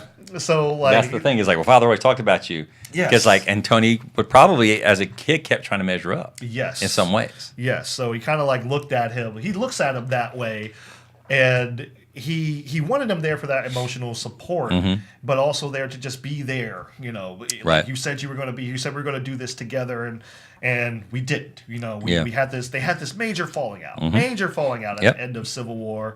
And I understand that, that was one of the more adult things that happened in Civil War. It was they have this fallout. They're at odds with each other. So when they're in Infinity War, they're not together. And when they're in this movie, he still has a lot of that resentment. And as far as, we lost we lost, and you weren't there. You said we lose together, you weren't there, and I was like, so yeah, I got that. But when they reconcile, and this is maybe it's just me, it was too fast. It was just like, I don't want to be mad anymore. Yeah, me neither. Shake hands. Here's your shield back. Right. Right. I felt like, that should have been earned a little bit more over time, and maybe because, they have this mission that they go on together. Maybe after the mission that they go on together, they finally reconcile with one another. Like before, like they get all the stones and they're about to go in and Adam's like, wait, I need to talk to you. So they have this conversation and then they kind of reconcile because they spent this time together and they realize like that their differences, aren't that big anymore. Just like, hey man, this is in the past now. Let's literally in the past now. Let's move past this or whatever. So it would have been a little bit nice, but it does kind of come across as like, oh, I don't want to be mad anymore. Yeah, me neither. Your shield. Let's go. Well, maybe, but obviously that wouldn't have worked in terms of having to kind of pull Tony back in to figure out the time, Pym particles, paradox thing, because that kind of gave him hope, I guess, that he could maybe undo it. And he's like, no, it's possible. No, I got family. I'm not going to deal with that. Right. And then it kind of like had put that little earworm in his head, and it's like, because he feels like a failure again. Because he let people down, not just Spider-Man, but everybody, the universe. Yeah. And even though he kind of has that kind of grandiose, like, oh, the universe revolves around me in some ways, but we saw he was a flawed character in some other movies, but and he lets things weigh on him. So that could be the thing, and he's like, well, maybe, and then so he's kind of like working things out because that's the way he does. So yeah, I kind of get that, but like I said, how is it like? I don't know, but we'll get to that again. Giant Man wasn't tired, but anyway, we'll get to that. Yeah, and that was the thing. Like, it just like there's inconsistencies within what they're doing. Just like, oh, he's Giant Man now. Like, oh, that's great. But he's Giant Man. He's fine. He's not winded. He doesn't pass out. Yeah, he doesn't I got to sleep for 4 days or something. I don't know. You had no time to really to perfect that or anything. So how is this actually going down? Or That's a good question. So, well, the two big cringy moments I had was the Hulk smash scene where they went back. They went back to the original Avengers where they're fighting. Loki bringing down the alien guys, big giant flying monsters and the guys on the sky scooters or whatnot. And it was Cap, it was Dr. Hulk, and it was Iron Man, right? Yeah, and Ant-Man. Yeah. And so they were like, okay, and this, and Hulk, I guess smashed some things or something. He's like, okay, and he was like, and he hit a few things, and I'm just like. It's one of those moments that I feel like, and that's in a lot of Marvel films. It's just like you stop to have a joke, but it didn't need to be there. Nope, taking that right out. It's like this doesn't do anything. It's just and then the big battle at the end with all the girl power. I laughed at that. I saw that happen, and I was like.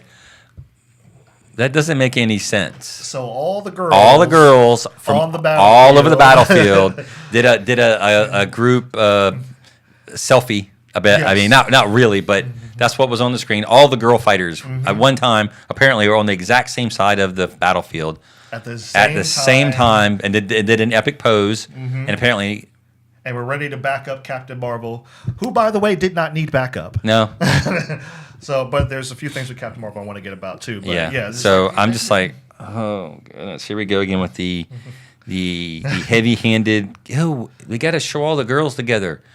Well, why? Number one, because we all know that there are awesome girls, and we love the character of Nebula because she's developed greatly. She went from being kind of a one-dimensional, I must kill things character to like you said, with Tony and her sister, and from Guardians 2, that was kind of one of the good parts about Guardians 2 was kind of the figuring things out there and kind of actually connecting with Gamora. and then connecting with Tony and kind of starting to see, like watching this man basically going to die, because she probably wouldn't, because she's so cybernetic, she might live through this. Right. So that was kind of cool, and like, well, that's interesting. And then, we saw Captain Marvel. And the thing with Captain Marvel, why was she sad about Fury dying? Because you barely knew him. Thank you. That's like, one of the points that I was going to get to. She was like crying, and I'm like, she barely knew the guy. She had no emotional stakes in the movie. And that's what was really irritating me about it. Was like, you could have done a lot better with that character. Right. Now, granted, here's the one thing I will say. She actually has a personality in this film. Yeah. It's not a likable one, but at the same time, like, it's still a personality. That's it is. Much more we got. It is. That's much more we got before. Right. So I'm like, hey, she has a personality. She's brash. She's cocky and stuff like that. And she is sporting a new hairstyle. Yes, she is. So, in some way, I was kind of happy to see that. I was kind of like, okay, all right, well, at least she's something now, right? Yeah, better than she was before. Right. But she has this attitude about her now, and I understand like if some people don't like that, but at the same time, I'm saying like at least it's something not to like, right? Yeah. But there are things you could have done with this character and this the thing that irritated me was like she was an ex machina. Yeah. You used her as an ex machina because she's the one that saves Tony. Who else is going to do it? She's the but one. But how did they Tony. find? How did they find Tony? I'm like, was she just chilling out in the middle of space or whatever? This bunker head. What the heck is this? I know. It's like, it's like because that happened in a hot minute. Is what that did. See, that's a thing you could have like. Oh, we got a signal from somewhere. That would have made more sense. But no, it's just a hot minute. Just in a hot minute, they go, oh, there she is. Yeah. Oh, there's the ship. Yeah, it just they didn't know the ship was there. They didn't know. They had no idea where Tony was. Exactly. They had no idea where he was. They didn't know where he was. Yeah, they didn't know what planet they were on. They had no idea. Yeah. And then so like she's an ex machina there when the final battle starts and everything. Right. She's an ex machina there because it's like, how did she know that they were in trouble? Why did she come to planet Earth to help out? And it's kind of like, right. But how did she know this stuff? Right. And now, like I said, a quick thing, some quick things you could do there for her character. I would have, if you were going to show any type of emotional attachment, maybe show her friends that were in the Captain Marvel movie or whatever. It's like somebody she's emotionally attached to or something like that. Maybe even a Kree or something. I was going to say, well, here's what you do. Show that guy, the guy she helped, show his family disappearing. Yeah. And then maybe that makes him kind of jaded or something. And then it makes her sad because, well, first of all, it's a kid. Right. And I don't care if it's an alien kid. I mean, kids are kids, right? So you're like, oh my God, little kid, what happened?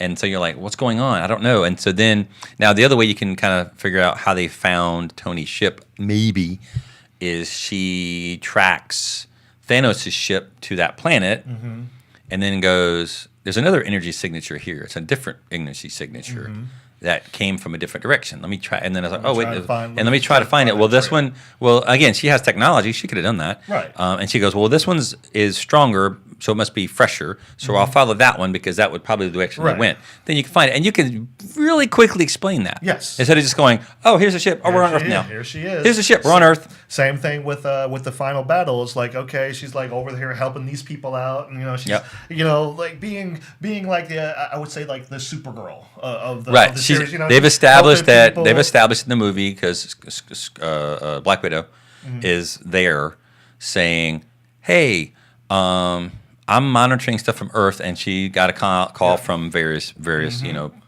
people from across the universe or whatever, and so she was one of them.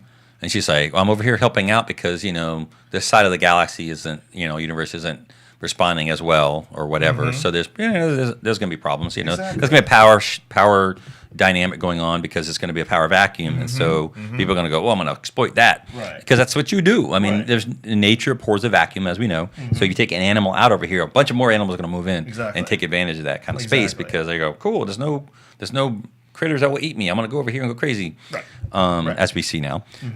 So let's see. Yeah, so I didn't understand why she was all sad about Fury that she barely knew for like a couple of days. Yeah, and like I said, like with the final battle, like what you were saying, like they established like there was communication. She could have been on a planet helping somebody out. She's all smiling and everything, and then she's like, she tries to get a hold of Black Widow. Yeah, she tries to call. So I'll call in for my week. weekly, chat or something. Like, tell her what's going on. I can't get a hold of her. There's nothing going on. And then maybe have one of those like little monsters or whatever, like the places in ruins. You can see that, and then one of the monsters like jumps out at her because like it's her in hologram form. Yeah. So she's like, I have to go. Right. Boom, And then takes boom. off or whatever. Yeah. So now you're invested more in her, and Right. it's like, is she gonna get there in time or whatever? And then when the cannons start to move up, then it's like you have that moment of just like, yeah, she Right. made it and everything. But here it's just like the cannons just start moving up, and you're like, the hell's going on? And it's like, oh, it's Captain Marvel. Yeah. Where the hell did you come from? Yeah. Oh, there she is. Oh, and she destroyed the ship.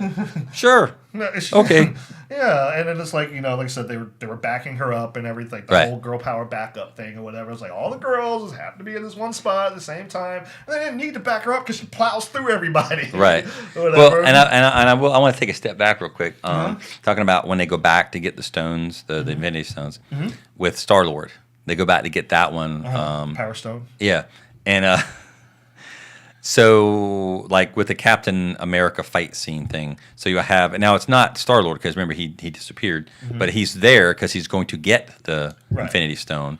So he's on that planet and they're trying to stop him getting it. Like I said, why wouldn't they eat him? But the funny part was, and some of them are kind of cringy moments, but this one I thought was kind of funny, is remember when you're watching Guardians, the first one, he's dancing and singing, like, or, not really singing, but he's, mouthing the words and singing maybe a little bit.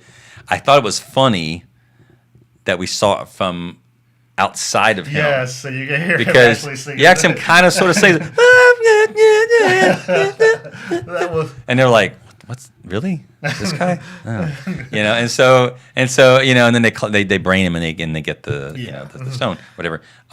Or they already had the stone, I guess, but they brained him to stop him from getting it. I don't know. But anyway, and then like again, I don't the other part like the nibbling of the creatures. But anyway, so I got that, and I thought it was funny because it would be weird. It's like, if you're sitting there, if you're in a car singing a song, you're enjoying yourself. Well, how does it look from another car? And that is the funny bit. Yes. And that's a good comedy. I think that works because you're like, that would look weird if you're kind of like at the fly on the wall. And it did. And it was funny. So, but yeah, so the girl power thing, I'm like, yeah, that was, and here's the thing. Here's the thing. Like, if I were... maybe money more to quarterbacking. Call it. I'll call it that too. Fine. Yeah, armchair general, whatever. Armchair director. So, if I were going to make Captain Marvel as an accepted, person in this universe now or whatever, if I wanted anybody to have her back, it would be some of the original Avengers. If anybody was going to show up at that current point in time. To say she won't be alone. We've got her back or whatever. I mean, I have Captain America, Thor there, Hulk or something. I'm just like the original Avengers. I'm just like that kind of shows that acceptance. It's like, all right, you're part of this now. Right. We got your back. Right. So I'm like, I would have had that, and that would have. Maybe it's just me. Maybe I'm just one of those people that's just like girl power is one thing, but it would have been more empowering to see the acceptance of that. Sure. It would have been more. It would have meant more to that because otherwise it's like, that's a cool visual. Right. But what does it mean? Right. And but here's the thing. And I saw this on another review about a different movie, but they were saying the kind of the heavy-handed girl power thing. It's not a seesaw. You don't have to make say Captain Marvel's super powerful and then make the guys buffoonish. Right. Or vice versa. You don't have to do that. Everybody can be powerful and everybody can be a little buffoonish. And that's fine. That works. There's nothing wrong with that. Because again, it's kind of like the heavy-handedness of, making Captain Marvel super powerful and then making Hulk kind of less powerful. Yeah. And doing selfies with kids and hey, it's good to see you. Oh, look at you. Oh, you're so strong or whatever, and then the smash thing is oh, I pick it up and I move it down. It's silly for sake of silliness. Right. But also we didn't never mention Thor. No, I was going to get to Thor. Can we talk about that now? Yes, we can. So, okay. So now I mentioned Iron Man 3, where, Tony Stark's character had, crippling, PTSD, yeah. crippling, anxiety from myriad of things, mostly the attack on New the York. attack on New York City, and he kept having that, and it kind of built and built, which was great because I showed him, even though he was self-confident and was, could do all these things, it still brought him down, and still made it so bad he almost couldn't function. Yes. But they didn't play it for laughs. They didn't play it for comedy. They didn't really, from what I remember. They did quite a few times, but it was like I said. There was moments where like they really shut up and just kind of like, all right, he's really dealing with this. That's what I mean. They didn't just play it off as a silly thing. I mean, the kid was like, "What are you doing? What's wrong?" Just having a thing. And so here's the thing. He played it off for a laugh. Like, don't worry, I'm fine. So I think he played it off more for a laugh than the situation or someone making fun of him. I think, again, unless I'm wrong, again, I haven't seen that movie in a while, but from what I remember, I recall him trying to play it off because that's what he would typically try to do, to say, I'm fine, even though he's not really fine. And the kid's like, you don't look fine, But yet, in the movie here with Thor was going through a very similar issue of, I failed everybody, I didn't do it. I could have. I'm stronger than that. I can't believe I'm such a failure. So he gets, fat, and he has all these self-doubts. Right. So they played it off kind of as a fat joke thing. And I'm like, okay, so we want to have inclusive, multiracial characters. Great, no problem with that. That's kind of the world. There's no one race in the world. I totally buy that. And we want to have, strong female leads. Cool, no problem. They've had strong female leads since the 70s. No problem. Got no problem with that at all. In fact, some of our most beloved characters are like Ripley and Linda Hamilton from the Terminator. Yes. It goes from a waitress to a badass. So there you go. That serious character development there. From a sort of like, I don't know what's going on waitress to becoming a gun-toting, kick-ass bomb, savior of humanity. Awesome. So to kind of take a really powerful superhero and turn him into a laughing stock of making, fat jokes, and he's drinking beer and eating, ho-hos and, whatever he's doing, instead of us feeling bad for him and identifying him as a guy who failed, and like Tony Stark feels like a failure, and who comes back as redemption, they kind of played it off as a buffoonish laugh. Yes. And people say, but he still fought at the end of the battle. I go, eventually he did. But as they kind of did that, it's still, he was like, I can't do this. Oh. And then so Rocket was like, okay, we can do this. And then he runs away and hides and goes talk to his mommy. And I'm like, and even after that, they still played it off as a joke of him being fat and all that stuff. And I'm like, okay, so Disney, what are you doing here? Are you saying that, it's okay to laugh at fat people now? Is it okay to make fun of people who are going through horrible, doubt, self-doubt, stress, PTSD, anxiety, fill in the blank of whatever kind of, the self-diagnosis thing you want to do here. And the fact that he feels inadequate because he wasn't able to stop, this from happening at his best. And he feels like a failure that he didn't lead his people because people died. So there's a lot going on with him. But to kind of play it as a joke, I just feel wasn't the right way to handle it. And I think that's probably the biggest problem I have, is I think they really did Thor's character the worst, I think. But you are not alone in that. Okay. With Thor, here's the thing. When Thor first showed up and he was fat, I was like, okay, that's funny, but for a second, for a moment, is when they mention Thanos' name, and all of a sudden things get quiet. For a moment, I'm like, yes, okay, you can see something is very, very wrong. And even like Hulk's like, hey man, you all right, dude? It's like, it's actually, that was probably the most mature they handled it, because everything after that, I mean, you got people making fun of him and stuff like that, and I'm like, this is actually really uncomfortable. Right. And I'm like, and I might be putting myself out there too much, but as a person who's gone through depression, and not cool. Right. Not cool. You know, and that actually pissed me off quite a bit. Right. Eventually, seeing him in the battle at the end and him coming to terms with it and stuff like that, I was like, okay, all right. All right. Right. But even then, you had to add the like, oh, it's like, it's okay, honey. Maybe have a salad. I'm like, really? Right. That's Really? but that's the thing. It's like, okay. Now, again, I've heard other reviewers talking about this and say, well, but hey, even though he feels inadequate, even though he feels fat and blah, blah, blah, although he did get a chance to braid his hair before the battle. Braid his beard. Because sure, why not? They go, but he did step forward finally and jump. He didn't let that stop him. I go, okay, yeah, cool. No problem. But I just know if they had done this to, say, like a female character, I don't think it would have gone over the same way because I think people would have said, you're making fun of her because of her. Because she's weak. She's weak and blah, blah. so But he's weak. Yeah. He's vulnerable. Yes. I mean, Yes. you saw that. Yes. Yes. You saw it when they spoke to, was a Valkyrie, Yeah. and it was like, oh, he doesn't see anybody in the whole thing, blah, blah, blah. Yeah. And, but the fact they kind of, like I said, they kind of underpowered, or at least not underpowered, they made fun of him and they kind of played down Hulk or Dr. Hulk, because he's kind of a mixture, more now, which again, they both failed. And then, so did Stark, and that really affected them more.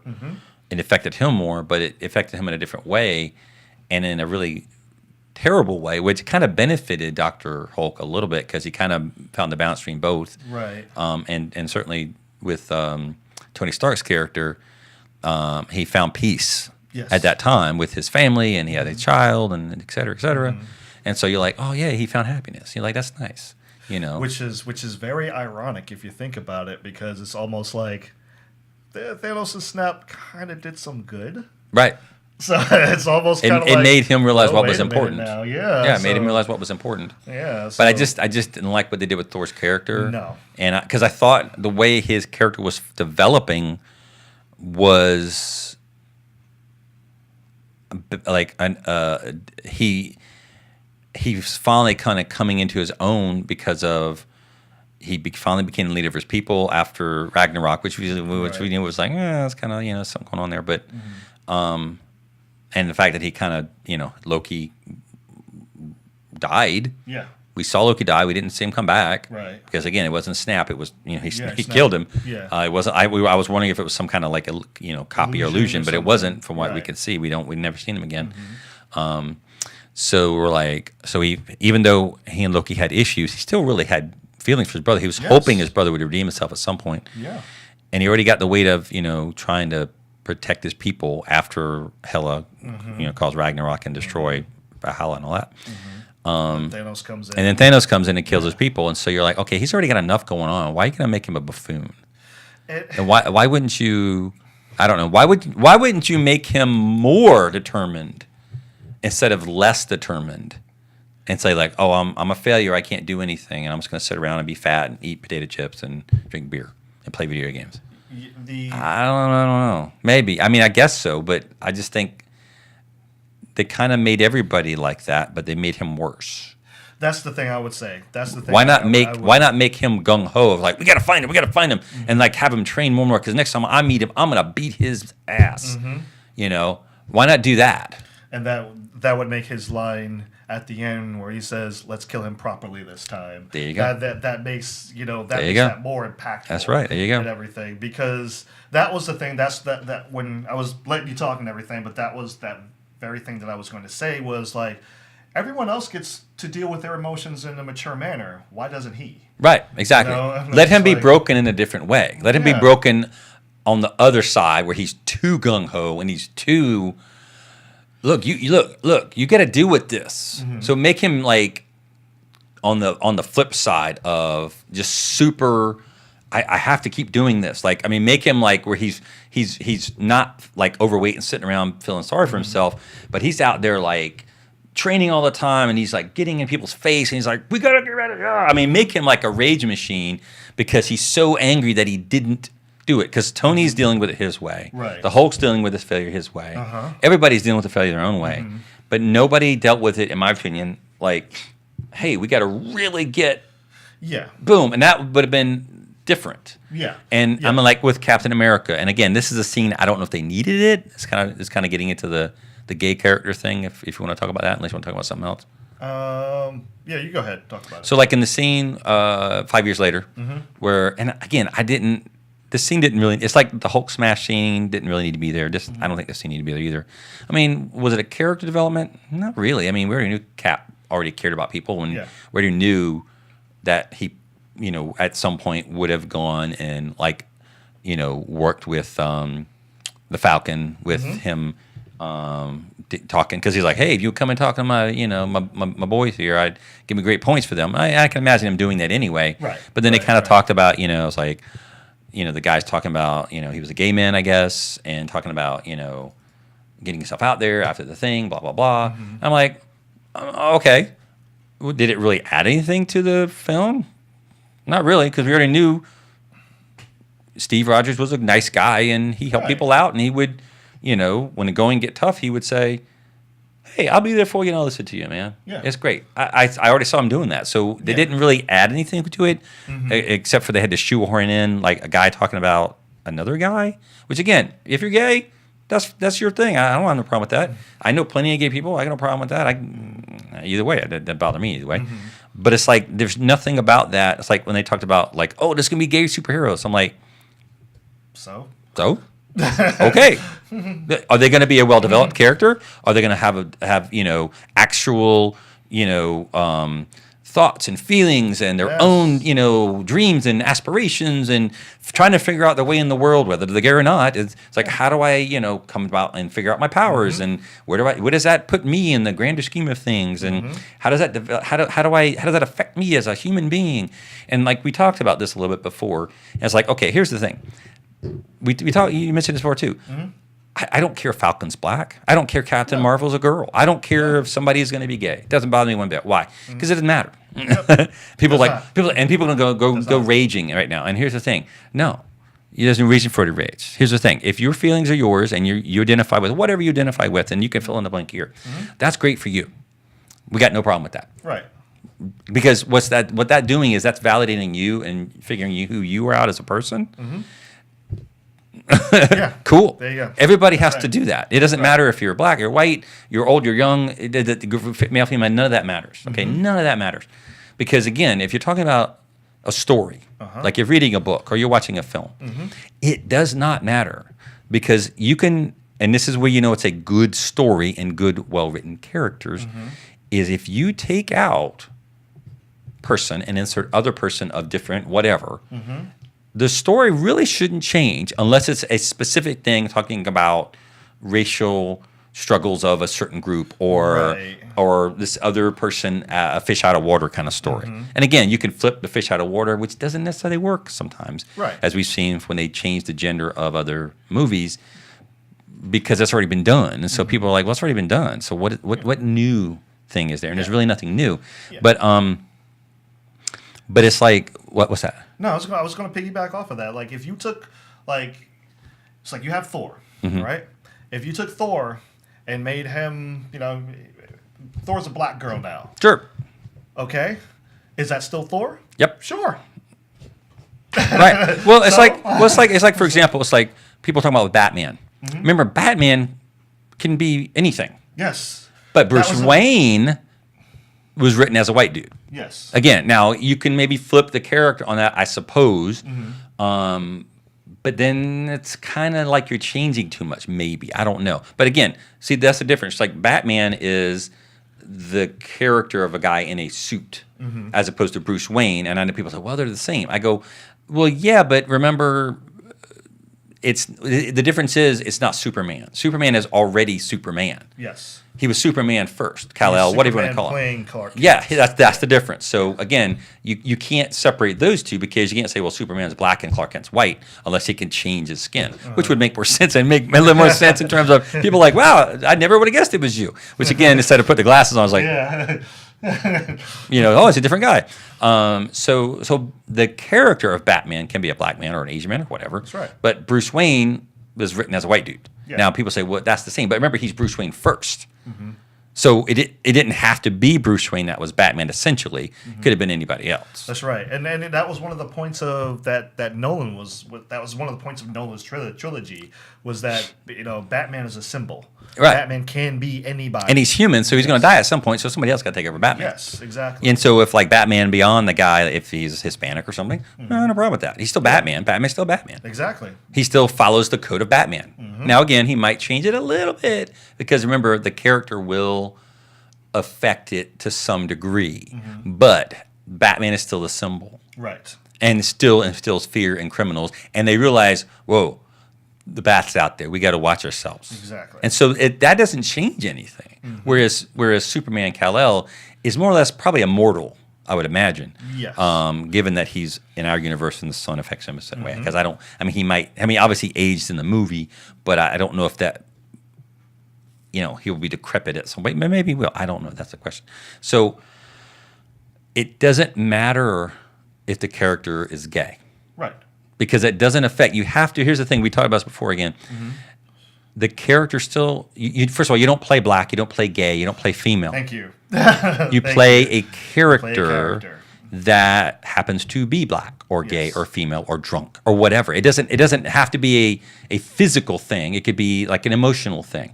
Again, you're playing a drug addict. No, you're not playing a drug addict. You're playing a person who still has the same fears, thoughts, dreams, hopes, whatever's, who happens to also be or have a drug problem. Yes. Again, you don't play you're hungry. You play a person who has to figure out your life, et cetera, like in real life, who just happens to be hungry. Exactly. And then you go like, well, see, that's more of a trait, not like who you are. Yes, that's what makes layered characters. Right, because again, if you have a character who is black in a black community, it doesn't necessarily, on the grand scheme of things, really matter that much. Exactly. Although I do know there's a thing with certain skin colors or whatever, as I understand from some of the people talking research or whatever. But then again, it's if you have a white character or a female character with around other females, there might be some issue there. But it will be different if it's a male character because obviously male character and female character interaction is different.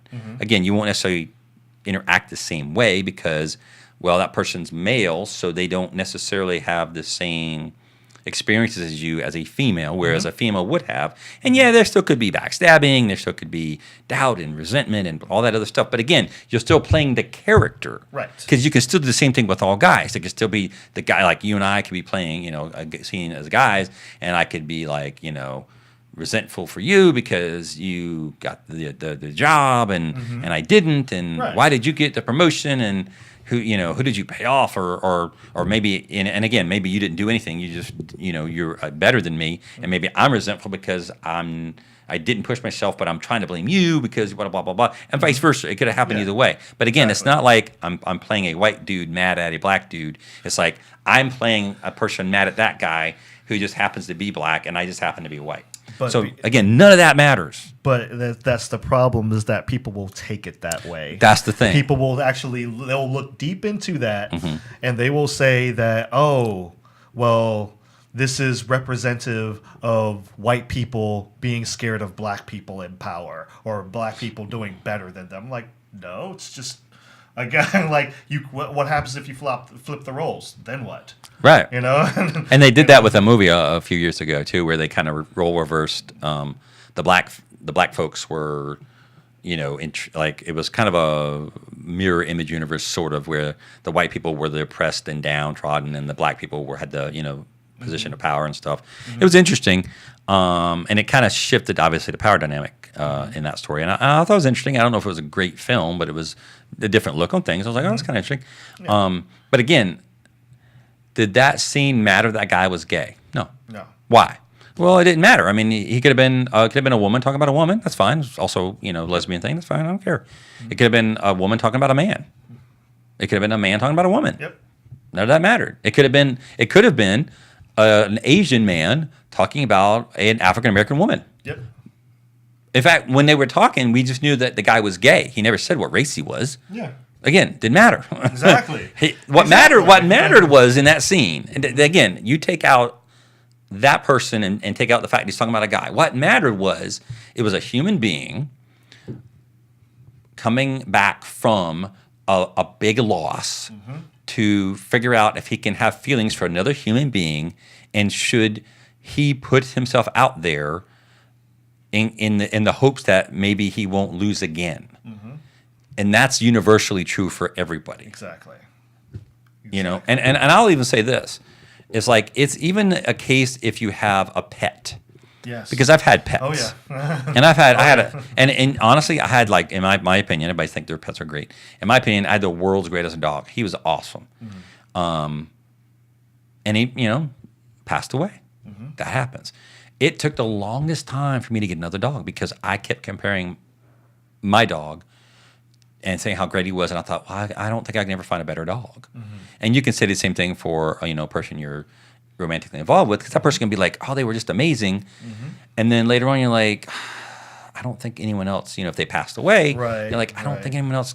I don't know if they can measure up, and then I'd be constantly worried about them measuring up. But then you come to a point, maybe you go, well, it's not that they're the same and they're replacing anything. You're just realizing it's different, and because people are multifaceted, that you can see that, and and I've heard this happen when people who have a spouse pass away, and the other they get married again, and they go, they say, well, I appreciate husband, wife, etc., fill in the blank, that they are jealous of my past relationship with my deceased husband, wife, etc., fill in the blank.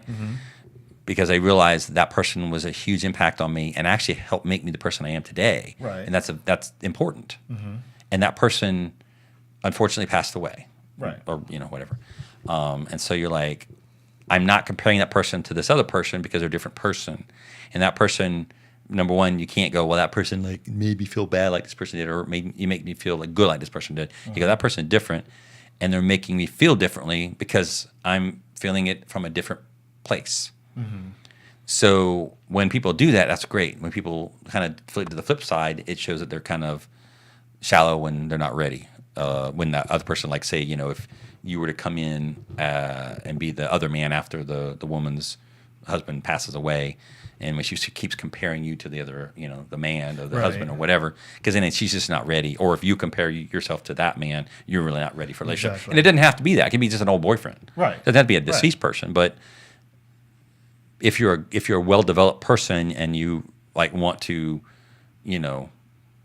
move forward. I'm getting deep, aren't we? We went from Endgame to silliness of Fat Thor to this thing.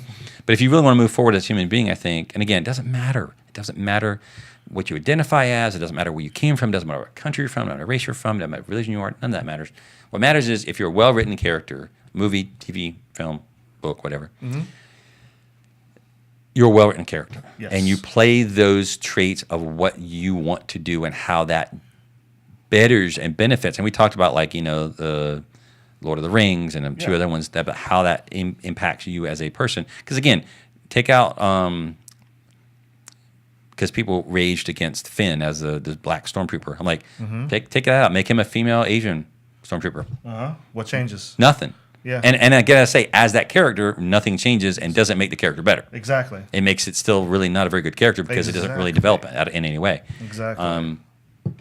So, and if you take Rey and make Rey, and you flip the thing, make the guy the good guy, and make Rey the evil Sith Lord. Why not? Yeah. That still plays the same. Exactly. It still plays the same because again, that's like you have the strong female evil person now. Because with the Silver Stormtrooper Phasma. Yeah. Didn't matter that Phasma was a woman. No, it didn't. You heard the voice was a woman. Yeah. Didn't look like a woman. Sounded like a woman. But I don't know. There are effeminate men that have high pitched voices. Yeah. There are masculine sounding women, if I can say it that way, with deeper voices. Kathleen Turner is certainly one, and people are like Kathleen Turner's awesome. Yeah. And she's a great actress. We're like, we love the raspy voice. And Lauren Bacall was another one. And so we're like, we didn't care. It's like it's a character playing a character. Exactly. So again, you don't play drunk.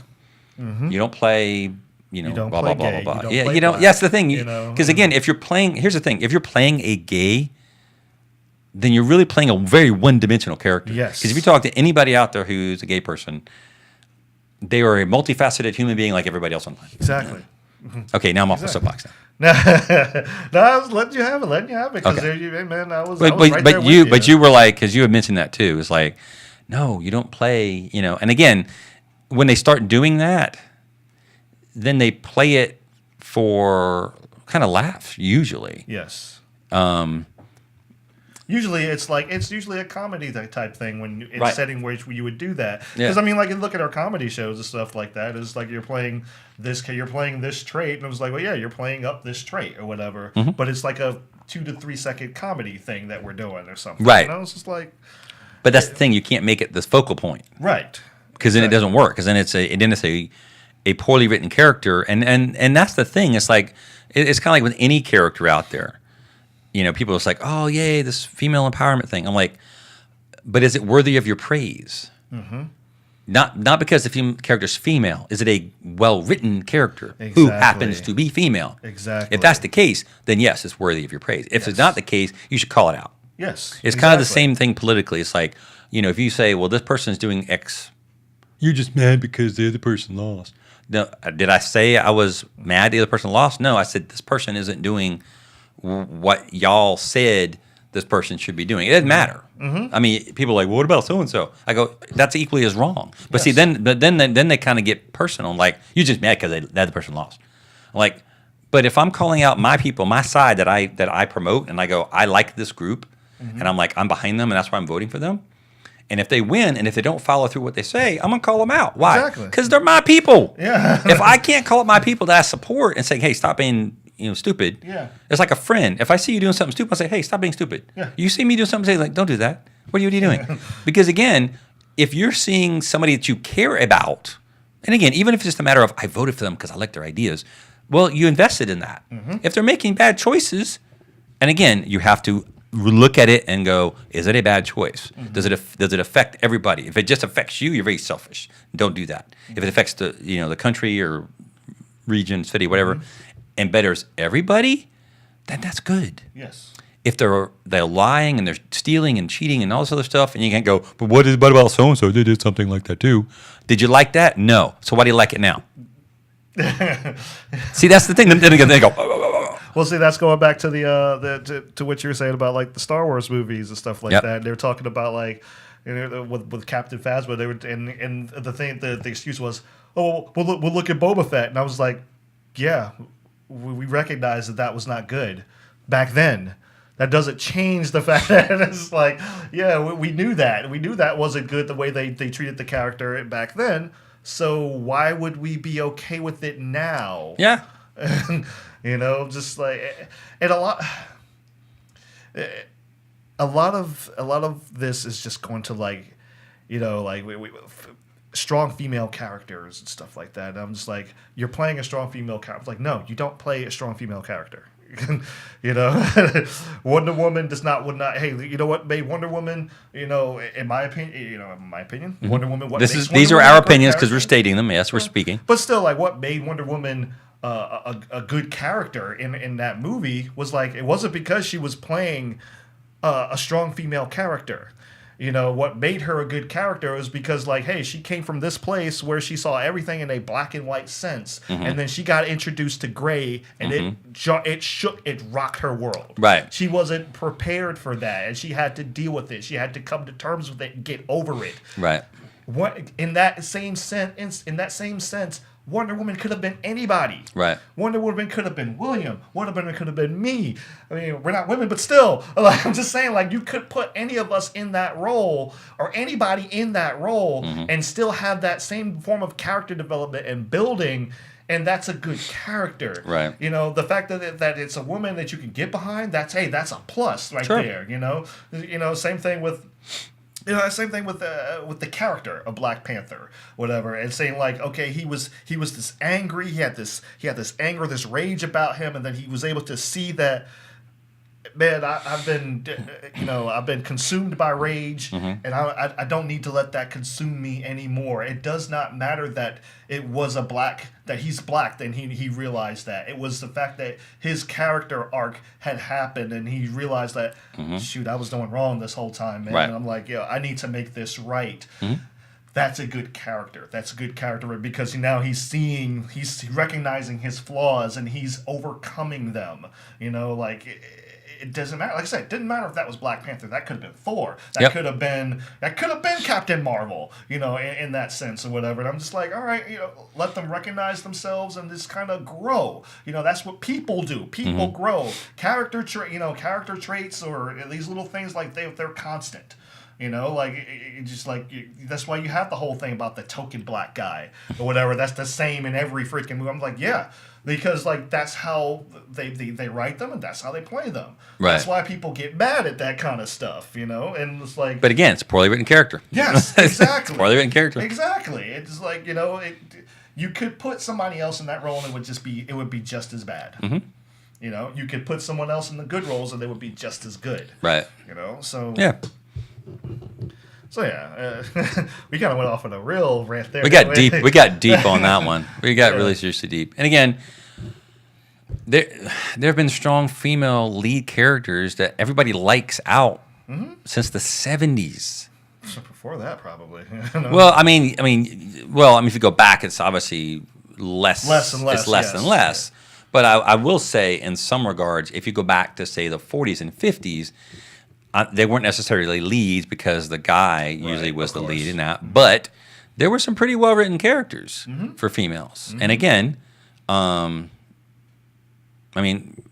with the Wind, the main character of that was a female. Mm-hmm. Right? Am I wrong about that? Nope. I know Rhett Butler was, thing was in there too. But it talked about her. She was the focal point of the thing, and she was a bad character, or not a bad character, but a bad person for the most part.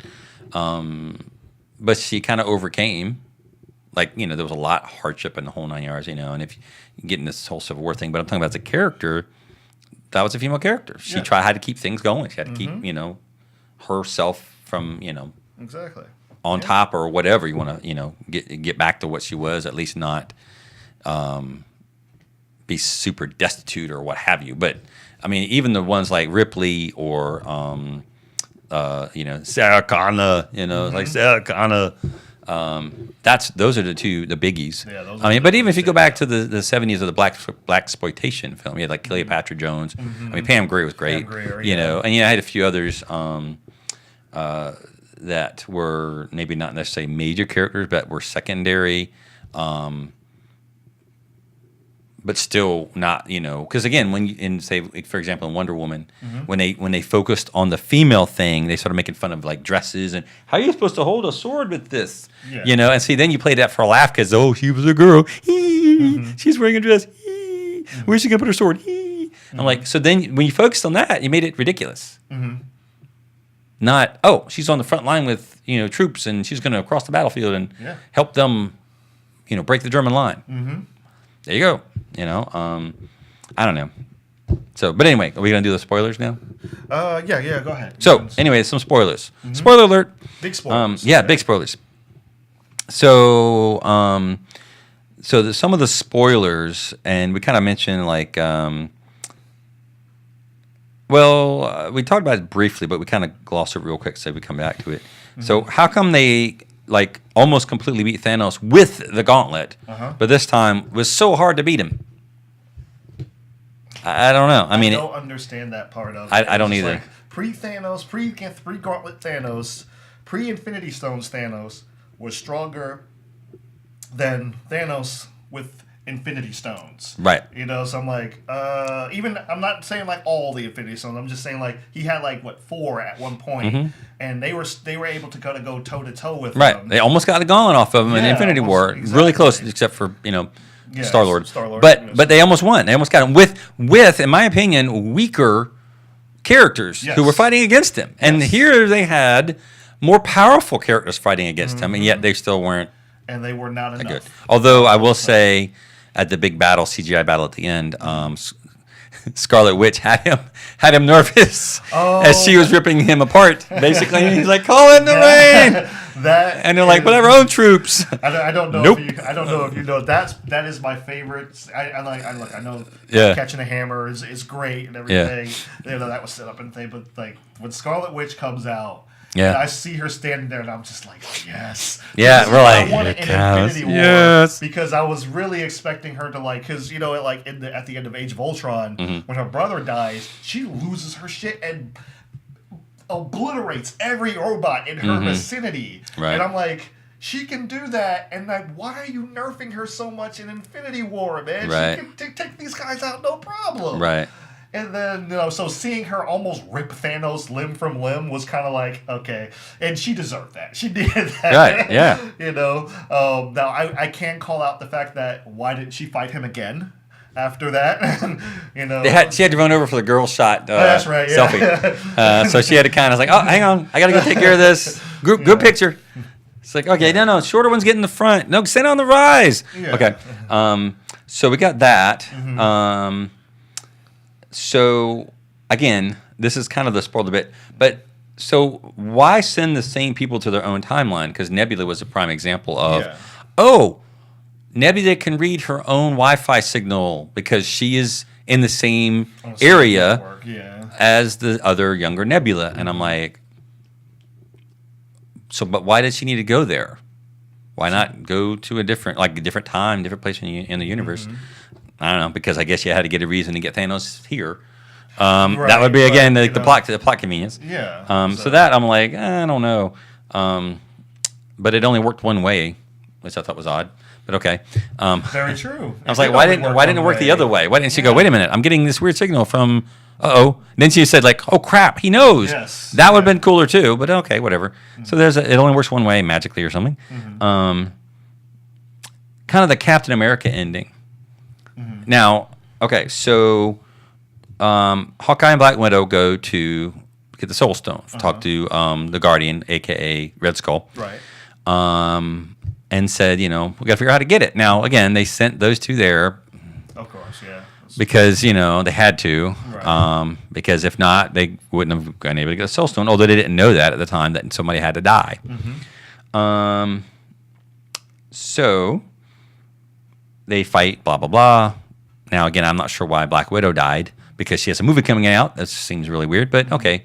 So I personally would have thought rather that Hawkeye dying would have been better, because that would have, I know his family would have been like, oh no, he's dead.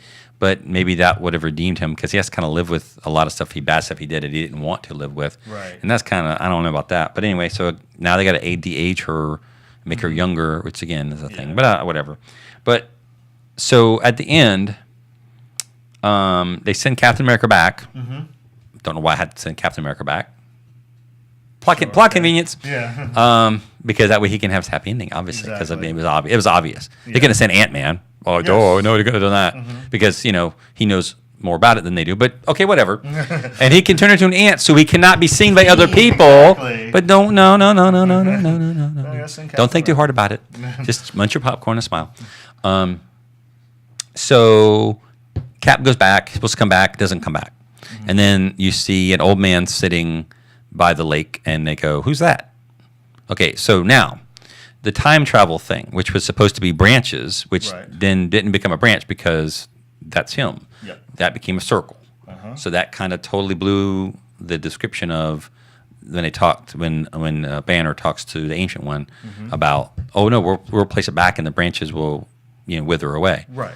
That didn't work there because he came back on his own timeline. Right. So you basically just said that now you just told us that this is a cyclical timeline now. Yes. So even though that's what they said earlier. So yeah. So but and also now Thanos from 2014 came to the future. Yep. And he was defeated. Yep. So how did the there was no Infinity War. Yes, that didn't happen. You can't do it. You can't. Here's the thing: you can't have it both. People go, well, but you can't have it both ways. You can't have Cap coming back on his own timeline, and that would also mean there are two Caps running around on Earth, which again wasn't a problem because he fought himself. Okay, fine. Yeah. There's no paradox there where they disappear like in Time Cop, like in the old movie Time Cop, where they remember two same things cannot occupy the same space at the same time. In the movie Time Cop, they touch each other, they turn into a pile of goo. They kind of murder, and they kind of just disappeared. But you can't have a branch thing like they explained earlier in the movie, and then all of a sudden have a cyclical thing again. Because if that's the case, that Captain America is actually the original timeline's Captain America, and the other Cap maybe found him in the ice and said, "Hey, go spend time with Agent Carter." But in that case, then the other Cap could have came back. I don't know. But anyway, maybe we're thinking too hard about it. But but you can't explain it two different ways and go, well, this is the way you do it, and this is the way you do it. Yes. Because, like you said, then it creates a problem. But now, here's the other thing. If the Soul Stone was a soul for a soul, and Cap goes back and puts the Soul Stone back, Black Widow should be alive. So she would not have died. Somebody should come back. Right. Yeah, Gamora would have came back. I'd have been two Gamoras or somebody, whatever. yeah. But yeah, so but that was, they got it before that one, so Yeah. I could see it being her. But that's the thing. So he said, the Guardian said, it's a soul for a soul. That's his rules. They've established that. So if he goes back and gives that stone back, if the stone goes back, then she should come back alive because she sacrificed herself for the stone. Therefore, the stone will be sacrificed for her life. That is the way it should be. Right. But again, they kind of did the double flip on that, like they did with the time travel thing. It's Right. like, oh no, it doesn't work that way now. Yeah. Because again, I think it would have been cooler. But again, this is my opinion. Again, these are our opinions because our lips are flapping and sounds are coming out of them. That's how you know it's our opinion. I think it would have been in some ways better because they lost Black Widow. They're broken up about it. But then they didn't think about it. And then all of a sudden when they come back and they go, yeah, what? Oh my God. And they're like, it's Natasha. And like, oh. Yeah. She's like, hey boys, how's it going? yeah, You miss me or something. And because then Banner would have been like, oh my God, that's so great. Because he really, yeah. and then Hawkeye would have been like, I can't believe you, and then so that would have been that thing. And they go, well, where's Cap? And then cut to him at the thing and say like, well, I didn't feel right about leaving her behind. Because he wouldn't have. Exactly. Because he's Cap, and he wouldn't have done Exactly. that. So I think that was a bit of thing. And people say, well, but how could she have come back, and how could he have done it, whatever. Because again, if he would have, let's say she came back. Well, Cap would have had to given her a suit to get back because he was wearing the suit to the pin particles and whatever. Yeah, the suit and the Yeah, the little thing. So that would have been the easy fix. As he's packing to go, you see him pack an extra suit and doesn't tell anybody. Yep. Because they had extra suits, because everybody had a suit. Everybody had one. She had one. She had one. Yep. There you go. Pack the suit. Don't tell anybody. You see him closing. Hey, Cap, you ready? Oh, yeah, I'm ready. And then close it real quick. There you go. You're playing that way. So then you still got him and got his suit somewhere. Because they all know how this works now. They all know how it Soul. works. Yeah, They all know how it this works. now. So. And so he could have given her the suit and said, and they're sitting there standing on the planet, like you said, have an awkward conversation with the Red Skull. Yeah. And say, well, why aren't you coming back with me? He goes, and he would say, I have somewhere else I have to be. And have her look at him and go, and give him a hug and give him a kiss. He's like, I know. And then he disappears and she goes back and because then you could like flash back real quick to that moment. And then you flash to him over there and like, is that him? And I kind of got teared up a little bit for that because I saw that would have been actually really good. Because it still would have ended the same way. Yes. And it would have made more sense that now Scarlet Witch keep calling her Scarlet Witch. I want to call her Scarlet Spider. Yeah. I want to call her Scarlet Spider. But Black Widow would have come back because she's going to do a movie anyway, which makes more sense now. And again, you could have de-aged her, I guess. But then I think it would have made more sense to de-age her a little bit and then have her come back to present day. That makes more sense because that's where she's at her age now. Anyway. And that would have still worked out. Right. Exactly. And I don't know. It would have made, I don't know. I just think it would have wrapped it up a little better. I think. I don't know. Because again, you can't, if you establish the rules for that movie thing, kind of like Star Wars, you guys know. Yeah. You can't establish something and then change it and go, it's normal now. No, you've already established the past 30 years or plus, 40 years or plus, whatever. You can't undo that and go, well, now it's different. Yes. Why? Why is it different? Yes. And if you wanted to be different, create a different movie. There you go.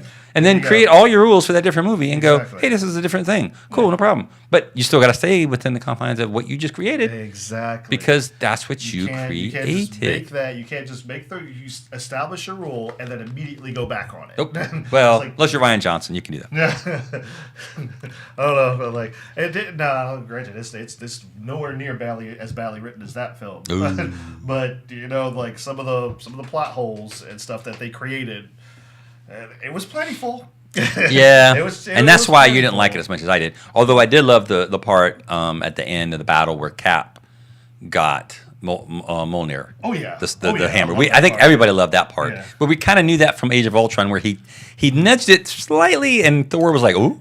And I've always had an opinion. I was like, cool. I was like, all right, cool. Because I do have to say, of all those characters, I honestly think he was more virtuous than Thor. Even I do. I really think so. Too. But here's the really think thing.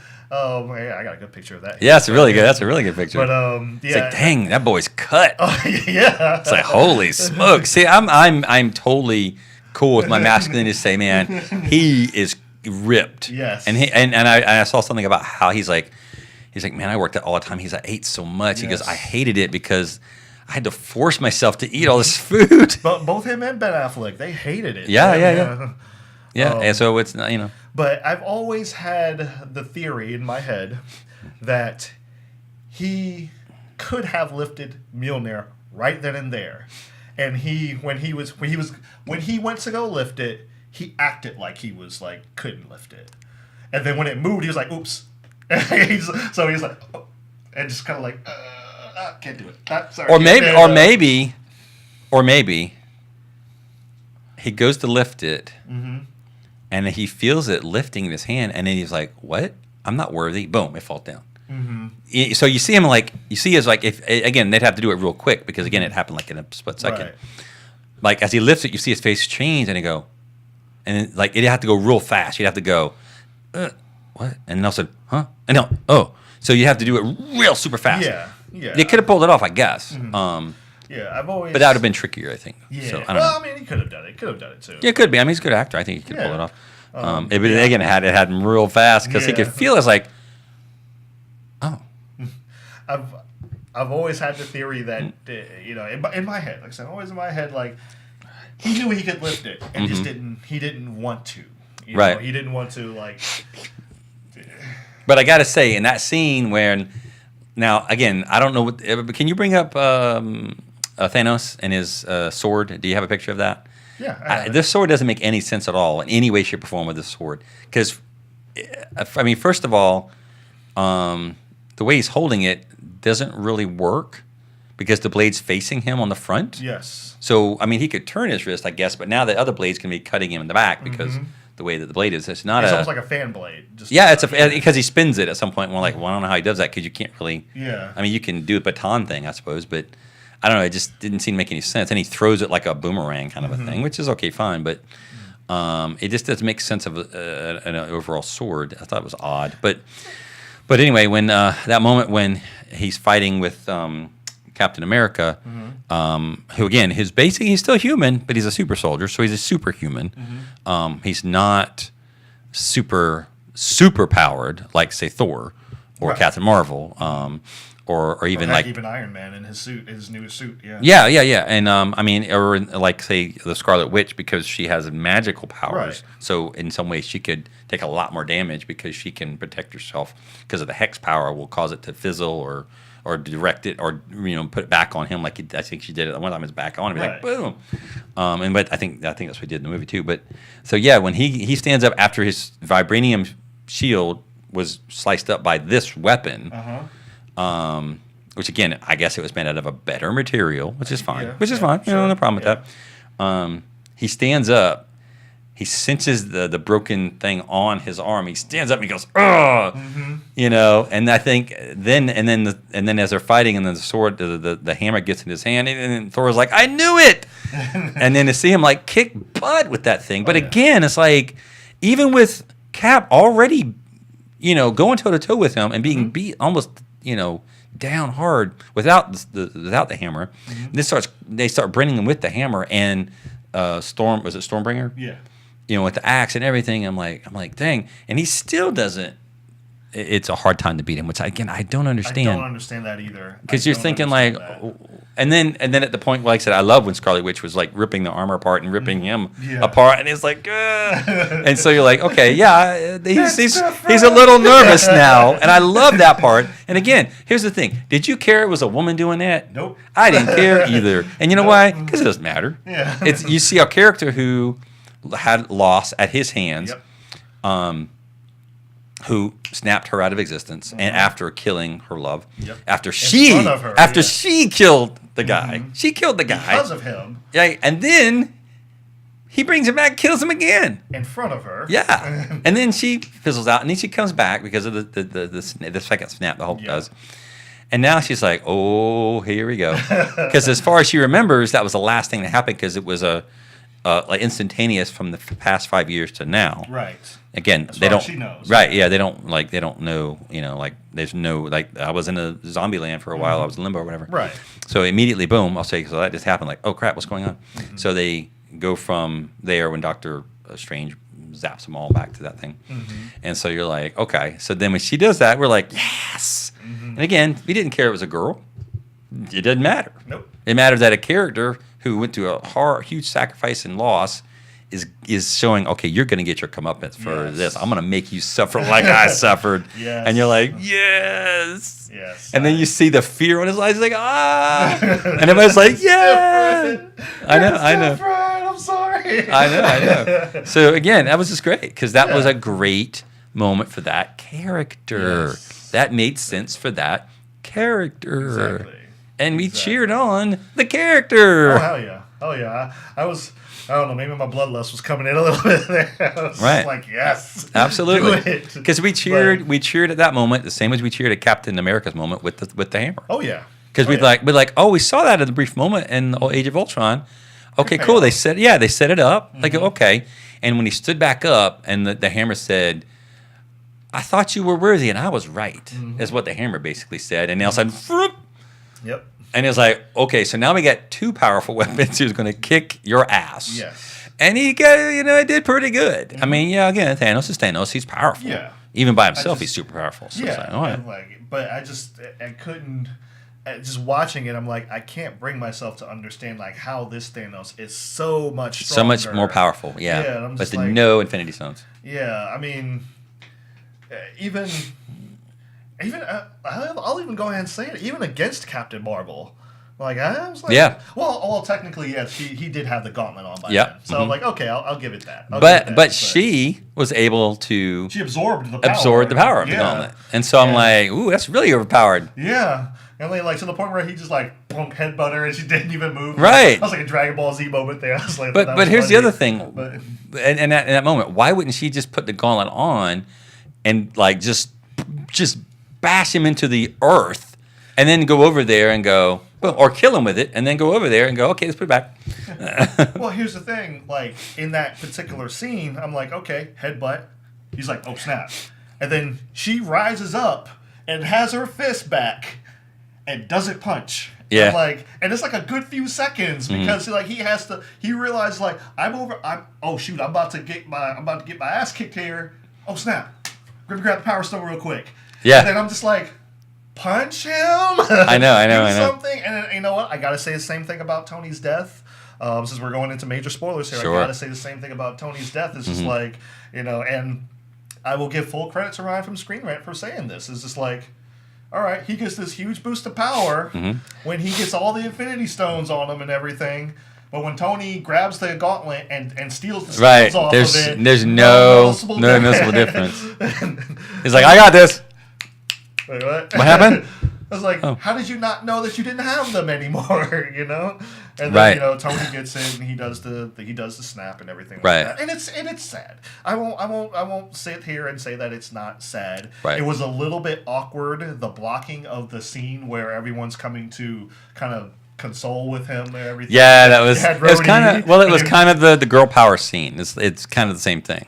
Yeah. You had to have everybody in the shot, and everybody had the little moment, I guess, of. Well, the weird thing about it was if they had done like an over-the-shoulder shot or something like that for like them, because you had Tony. I'm sorry, you had Rhodey, you had Pepper, and you had Peter. They were all right there. Those are like okay, that's his circle. That's closest to him and everything. I get that they're going to be in mourn for him and be. Like, they don't want him to die. I definitely understand that. But it was kind of like Rhodey was here, and then Spider-Man had to come in, and then Rhodey had to step out of the way, and then Spider-Man had to be there, and then Spider-Man had to step out of the way, and then it was a little awkward with the blocking. So it was like they were tapping each other out. He's like, like Rhodey's there, like, oh, I'm sorry, man, and then Spider-Man comes in, taps him out, and they keep tapping it. So it was a little awkward. Right. That kind of took me out of the emotion of the scene a little bit, and I was just kind of like, this is a little awkward. It was still sad. It didn't actually I kind of got a little choked up when she said like, oh, what cheeseburgers? And then remembered my Iron Man 1. I was like, okay, that got me a little bit. But yeah, that scene there was just awkward. Mm-hmm. And like the thing about it with Tony's death, and I'll talk about this in another video as well, but with Tony's death, it didn't have to happen. That was the thing that kind of got me, was just kind of like, all right, well, because Hakeem asked me a question. He was like, hey, topic for your next CJC video. And I'm like, what's that? He's like, so whose death hit harder, Logan or Tony? And I said, well, Logan, because Logan's death, he couldn't do anything. Logan was up against a more powerful force that he knew he couldn't beat. He was no way he could beat him. Even if, X-24, his younger self, had not gotten shot in the head and died, he still would have lost to him. He still would have died against him. So it wasn't like he had anyone there to really help him and make a big difference. Like, he was up against insurmountable odds. Mm-hmm. Tony there was a team with Tony. There were people with Tony. Mm-hmm. Like, somebody could have helped him or something, or just the Guardians of the Galaxy, they hold the Power Stone together. It was like, hey, everybody hold hands, let's snap together or something, True. So there's things that could, it was like, it didn't have to happen. I understand that you wanted it to happen and you wanted the emotion there for it to pay off. I understand a lot of people were very broken up about that and stuff. JoJo was one of them. He texted me. He's like, I'm not crying, you're crying. I'm like, yeah. Yeah. It's just raining on my face. So I understand it, but it was just like, execution-wise, it wasn't as impactful as it should have been in that regard. So, I mean, like I said, the writing was after a while, the writing just got to be a mess, man. It just kind of like, the scripts just started to fold in on itself. And there was really no coming back to it, coming back for the movie, for me, and to where I was like, all right, I can't really say this is, I would probably say, and this is an initial reaction, and having only seen it the one time, and not having delved into it like one of my CJC reviews or whatever, or something like that, I would say this is okay. It's an okay film. Do I like it? Right. Not really. You don't like this movie? There's certain parts of it that I really do like. Right. I mean, you definitely like Infinity War as a whole. Oh, yes. You definitely like that. Yes. But this one, and Infinity War's got some issues too, but not as much as this. Right. So this one was more kind of like, it felt, and I talked to Hakeem about this after we had gone to see it. It just felt like they didn't know what they wanted to do after the snap. They were just like, oh, we did this really awesome thing. What do we do now? Yeah, but it's kind of like the 5-year thing too. It's like, I'm not sure what they do. Let's give us 5 years and we'll think about it. Okay, now I know what they do. Because they did something at the beginning. They killed Thanos, which is surprising. You're like, but it didn't matter at that point because he had made the stones. He destroyed the stones with the stones, and we're like, oh, well, that makes things more tricky. Which brings up another question now, because didn't the ancient one, didn't she say that if you remove the stones from the timeline, everything just kind of goes to crap, right? Well, he just removed the stones from the timeline, so does that mean everything's going to go to crap? Is it going to get worse? Yeah, exactly. Yeah, I don't know. So, and maybe that's true. Maybe that was the point. Maybe that's what their idea was, or whatever. Right. But, it was just kind of like, all right. Did you want to talk about the article announcement about the characters that we talked about earlier? Do you want to mention that anymore? Yeah, sure. Okay, so if you read the articles, they had the scene with Captain America and the guy talking about, he's a gay man and he's getting himself out there meeting another man, et cetera, which is, fine. Right. People are people. They said, oh, there's already a gay superhero out there. Mm-hmm. It's like, okay. so far it hadn't mattered, but okay, sure. Why is it a thing now? I don't know, but it's a thing or something, I guess. I don't know. I mean, it's kind of like, I don't know. The thing is weird. It's like, why can't I, as a white man, appreciate a black character? What can I not appreciate the Black Panther because he's black and I'm white? Well, here's the thing: the Black Panther character isn't from America, so he's not an African American character. He's an African, literal, legitimate African character. Yeah. So I would almost say you even couldn't look up to him other than his skin color because he's not from this country. So you get that issue going on. But anyway, let's go back. So they said, oh, there's already a gay character out there. So we know it's not certain characters. Right. Because we obviously know it's not Tony. We obviously know it's not Captain America. We obviously know it's not Ant-Man. We obviously know it's not Thor. Right. So not Scott or Ant-Man. So it would have to be, I would assume, Falcon, aka the new Captain America. Yeah. Or Rhodey. Or Rhodey. Yeah. You know, don't ask, don't tell. Or Captain Marvel. Right. Who else could it be? Scarlet Witch? Nope, because she was in love with the Vision. Now again, unless she decides to, you know, she was, you know, liked all different types of people. Bisexual, pansexual. Sure, whatever. Yeah, fill in the blank here. Yeah. But they never really established that. So I'm like, she wasn't already gay, lesbian, what have you, because she was in love with the Vision. Which again, they've said the characters are already gay. Yeah. So I was assuming that the person wasn't in a relationship with an opposite sex person. Right. So it would have to be. Yeah, it have to be Falcon or Rhodey, Falcon or War Machine. Which again, I don't think anybody's going to like that, or Captain Marvel. I don't think anybody's going to like it, no matter who it is, because it's not going to please anybody. I think, because I think in some ways, if you were to take out, let's say they made it Black Panther. Let's say it's the Black Panther, the king, because he had a girlfriend, sort of, right? Yeah. So you can't really say it's him, but so again, let's say it's Falcon, the new Captain America. You're not going to make anybody happy with that, I think, because I think the black community is kind of going to go, wait a minute, why is this black guy got to be gay? I think they're going to do that, or maybe some people are like, oh, wait a minute, why can't the girl be gay? Not in both a positive and negative way. Right. I'm not saying people are like, well, wait a minute. So I mean, a lesbian person might feel, well, why can't she be gay? Yeah. She could be a strong female and be gay. She could be straight. Why can't she be gay? So I don't think you're going to win out of any of this. That's the thing. Unless you've already established that from day one, that person is a certain way. Which again doesn't matter because it still has the same, like, I want to meet somebody. I want to you know, figure out who I am and figure out, you know, am I a good person? Blah blah blah, and then et cetera, et cetera. I honestly think that's probably what their quote unquote point is with it. They're going to try to say, like, oh, well, he's been gay this whole time. And I was just like, oh, but hey, look, he's still a well-written character. But the thing is, here's what I think they're going to do. Is like, they're going to do one of two things. They're going to just like, oh, he's gay. That's it. They move on. And I think that's what they're going to do. Okay, so what the hell is the point? Or they're going to be gay, and then he's like...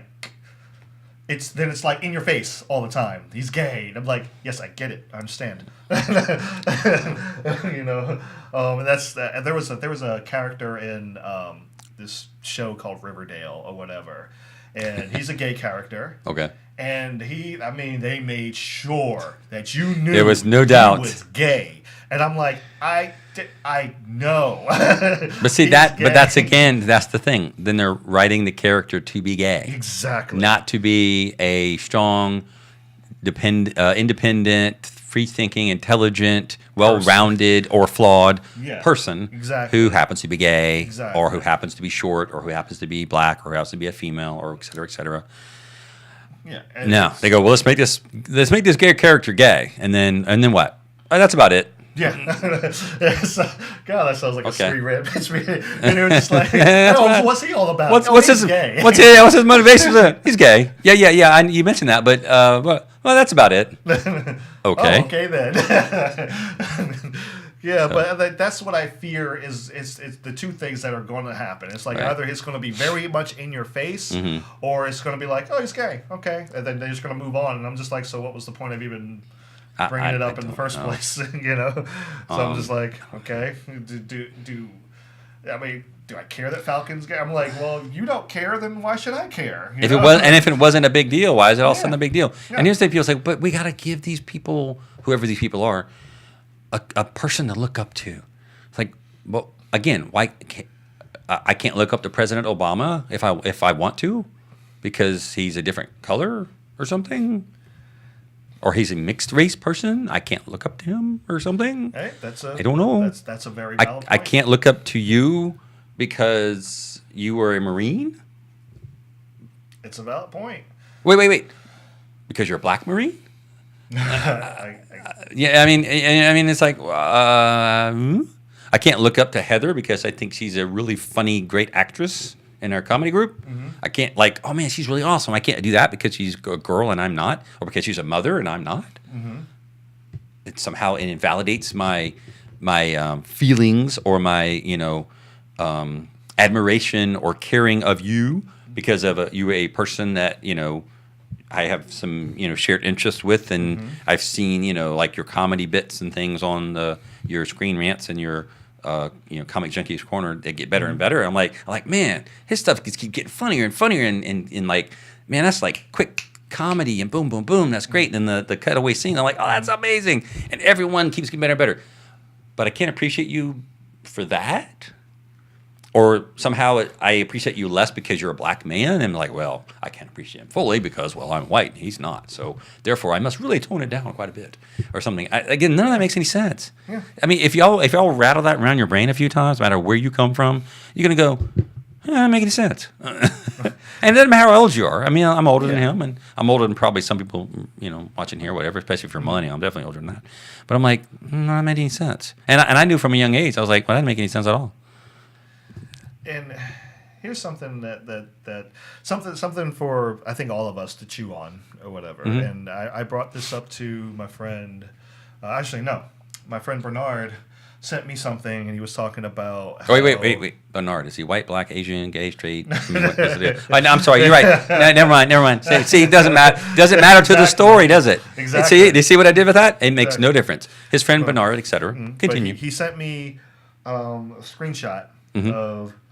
I don't know if you've heard. Hey, you had heard about it, but Jordan Peele. Yeah. Mm-hmm. He said that I just don't see anyone. I don't see myself casting a white male lead, character or whatever. He said that. And I said, well, that's his preference. Whatever. Well, and he also said, I've seen that story before. Yeah, and I was like, okay, all right, that's his preference or whatever. And then my friend was like, I don't know why people are so burnt up about this. And I said, well, I see what he's doing. I see what he's doing. I'm not knocking him whatsoever. Mm-hmm. However, I am looking at this from another perspective, and I'm saying like, what if the opposite way happened? What if he was? What if what if the opposite thing happened? Mm-hmm. And he was just like, well, that's already happened. He's like, exactly. We don't want that, right? And I was like, yeah, the opposite thing has happened in the past. And like, yeah, people have come out and said like, I'm not casting this N-word or whatever. I'm not casting him in the role or whatever. I was like, yeah, people have done that. But now the role's reversed. Mm-hmm. So what's different about that? I get that he wants to, bring people, of color to the forefront and stuff like that. I was like, no, I definitely understand. I definitely get that. Mm-hmm. It's not in a malicious way that he's doing it, but I said it can be kind of viewed that way. I was like, if you want equality, then you got to be all equality. You can't just be equality sometimes, right? And then, right. Or just right. Or keeping people separate, And it's like, I know you're not into racing or anything like that, but there was a talk of a racing league that was exclusively for women, and I said that's not fair. They should have the same chances that all these guys get or whatever. And I'm like, creating a racing league, I'm like, that just puts a Band-Aid on whatever. Right, and well, see, the difference is, it's like, It's not like basketball or football or whatever. And I will say this: there are some female baseball players who are really good players and who are really good pitchers. I know could strike out a guy easily on softball, what have you, just because they're that good. And again, if you take but again, this is biology, this is science, this is proven facts. Again, statistically speaking, if you take the strongest man and the strongest woman, the strongest man is going to be stronger than the strongest woman. Statistically, that's just how it works. If you take the absolute strongest man out there and compare them to the absolute strongest woman out there, you will find that the man will be much stronger because of biology. You can't. It is what it is. It is what it is. You cannot. People get mad at me if you want to, but it's a fact. Yeah. Okay. And again, now I will say this: the strongest woman will be hands down stronger than the most average guy. Yes. Easily. Exactly. Easily, because you're talking the strongest woman compared to an average guy. Yep. No problem. Now I will say, if you say an average girl versus an average guy, depending on how you measure that, if you just say everybody being average in general, then I would say it's kind of a 50-50 split at that point in terms of what you're saying in terms of, like if you, again, I mentioned Samurai Jack before, where he had to throw this big rock a far distance and he couldn't, but he threw a guy who weighed more than the rock a far distance. Because it's a different dynamic. When I took martial arts, and you've done the same, one of my senseis was female, shorter than me, older than me, threw me across the room very easily. And I outweighed her probably by almost 100 pounds. Because it had nothing to do with me being a man and her being a woman. Right. It's that the dynamic of how to do it, she knew because she was experienced. Yeah. And understanding skill. Yeah. it's a There skill. was skill there. And that's what I was saying about, like with the racing league or whatever. I'm Right. just like, But see, that doesn't matter because your ability as a man or woman doesn't matter because everybody drives a car. Exactly. So it doesn't matter that you're taller or shorter or stronger or what have you. None of that matters because that's a level playing field because you go, okay, well, the cars have to fit within this parameter. Doesn't matter who's driving it. Right. Right, and the thing so I brought that up, and I was saying okay, this is flipped now. So I'm like, okay, now is he meaning it maliciously? No, but at the same time, look at like I said, we're doing all this preaching about equality, equal rights, and everything like that, and then you come out and say something like that. It's kind of like, all right, well, weren't you just preaching about equality or something like that beforehand? And I said, look at this. I said, chew on this for a minute. I say these movies go like any movie, that action movie, that spectacle that we make, it goes to Japan to China. It makes a boatload of money. Yep. So people are coming to see this movie that don't look like me, that don't look like you, and they're going to see this, and they're going to see it multiple times, and many people are going to see it. Do not give two craps about who's on that, what color person's on that screen. Now, that's not saying everybody over there does, but I'm saying the majority has shown that they don't care. Why do we care? Why is it different over here? Right. That's what I said. And I gave him that. I gave him that to chew on. I said, why is it different over here? And I'm just like, if we don't look past the surface, then we're not going to get anywhere. Right. Well, that kind of brings you back to that cringy scene of the girl power with everybody, all the girls together, and I'm like, you could put all the girl superheroes on a T-shirt without having that moment on a screen because again, computers exist and you can just kind of, actual pictures if you want, superpose everybody, whatever with their action their poses or whatnot. But I'm like, wouldn't it be better to say have Captain Marvel help Thor, and Thor help Captain Marvel, and this character help that character, which you saw happen during the battle. You saw, Peter trying to get the gauntlet, and the girl's helping him, and then he drops it, and somebody else is helping, the girl, and etc.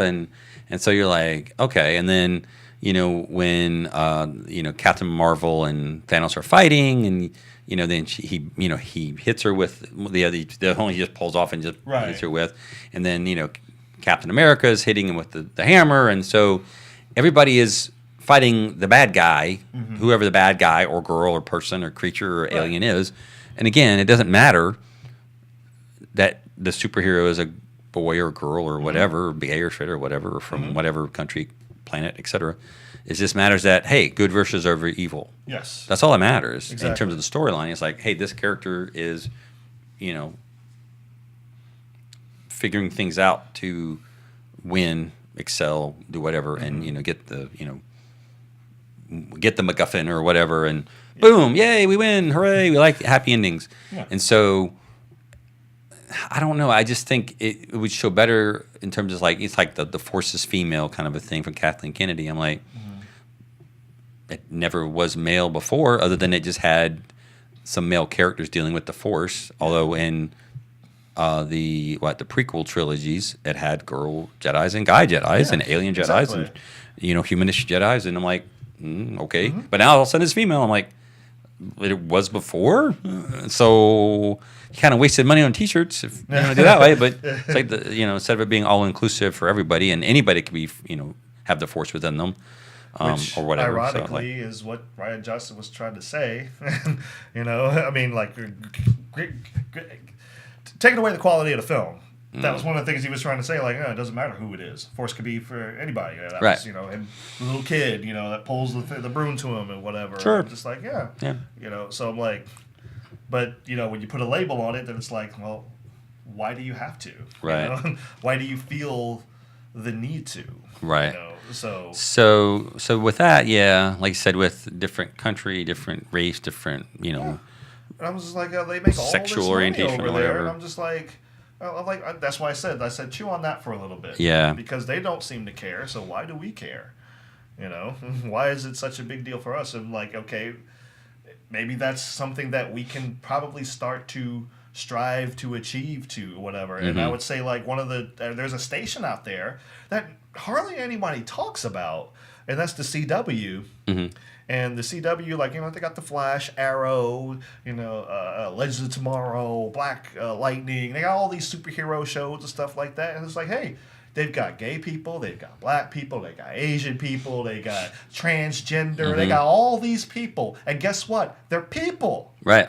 They're people. Yep. They're not like their character traits are not what define who they are. Right. You don't have to.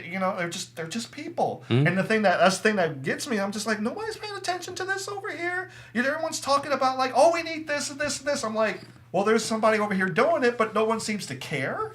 So I'm like, I'm like giving some good fleshed out people, but I'm like, no one seems to care. So I'm like, right. And that's funny because CW is a younger. Yeah. I mean, it's fairly of all the channels out there. It's not necessarily the newest one, but it is one that kind of, cuts into that younger demographic a lot because it does have a lot more younger people in terms of the show types. Like, was it Riverdale, the Riverdale, Archie or that's whatever? the one they kind of screw up on or whatever. Oh yeah. Well, that's fine. I mean, I just thought the whole idea of an Archie. A Dark Archie, X-Files kind of thing was weird.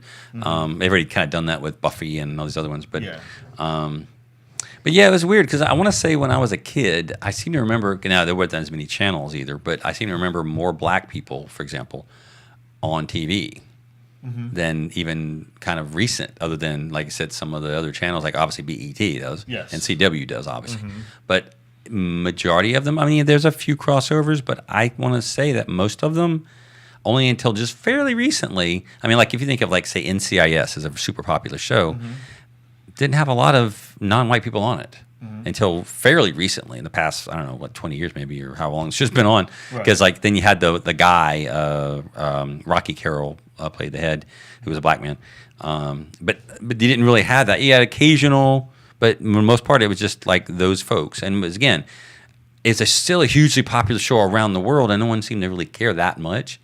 But I remember, like from the 70s and some of the 80s, you had a lot more black-white mix. I don't know other races necessarily. There might have been an occasional, like MASH or something, had a lot of Asian people because it took place in Korea and had to.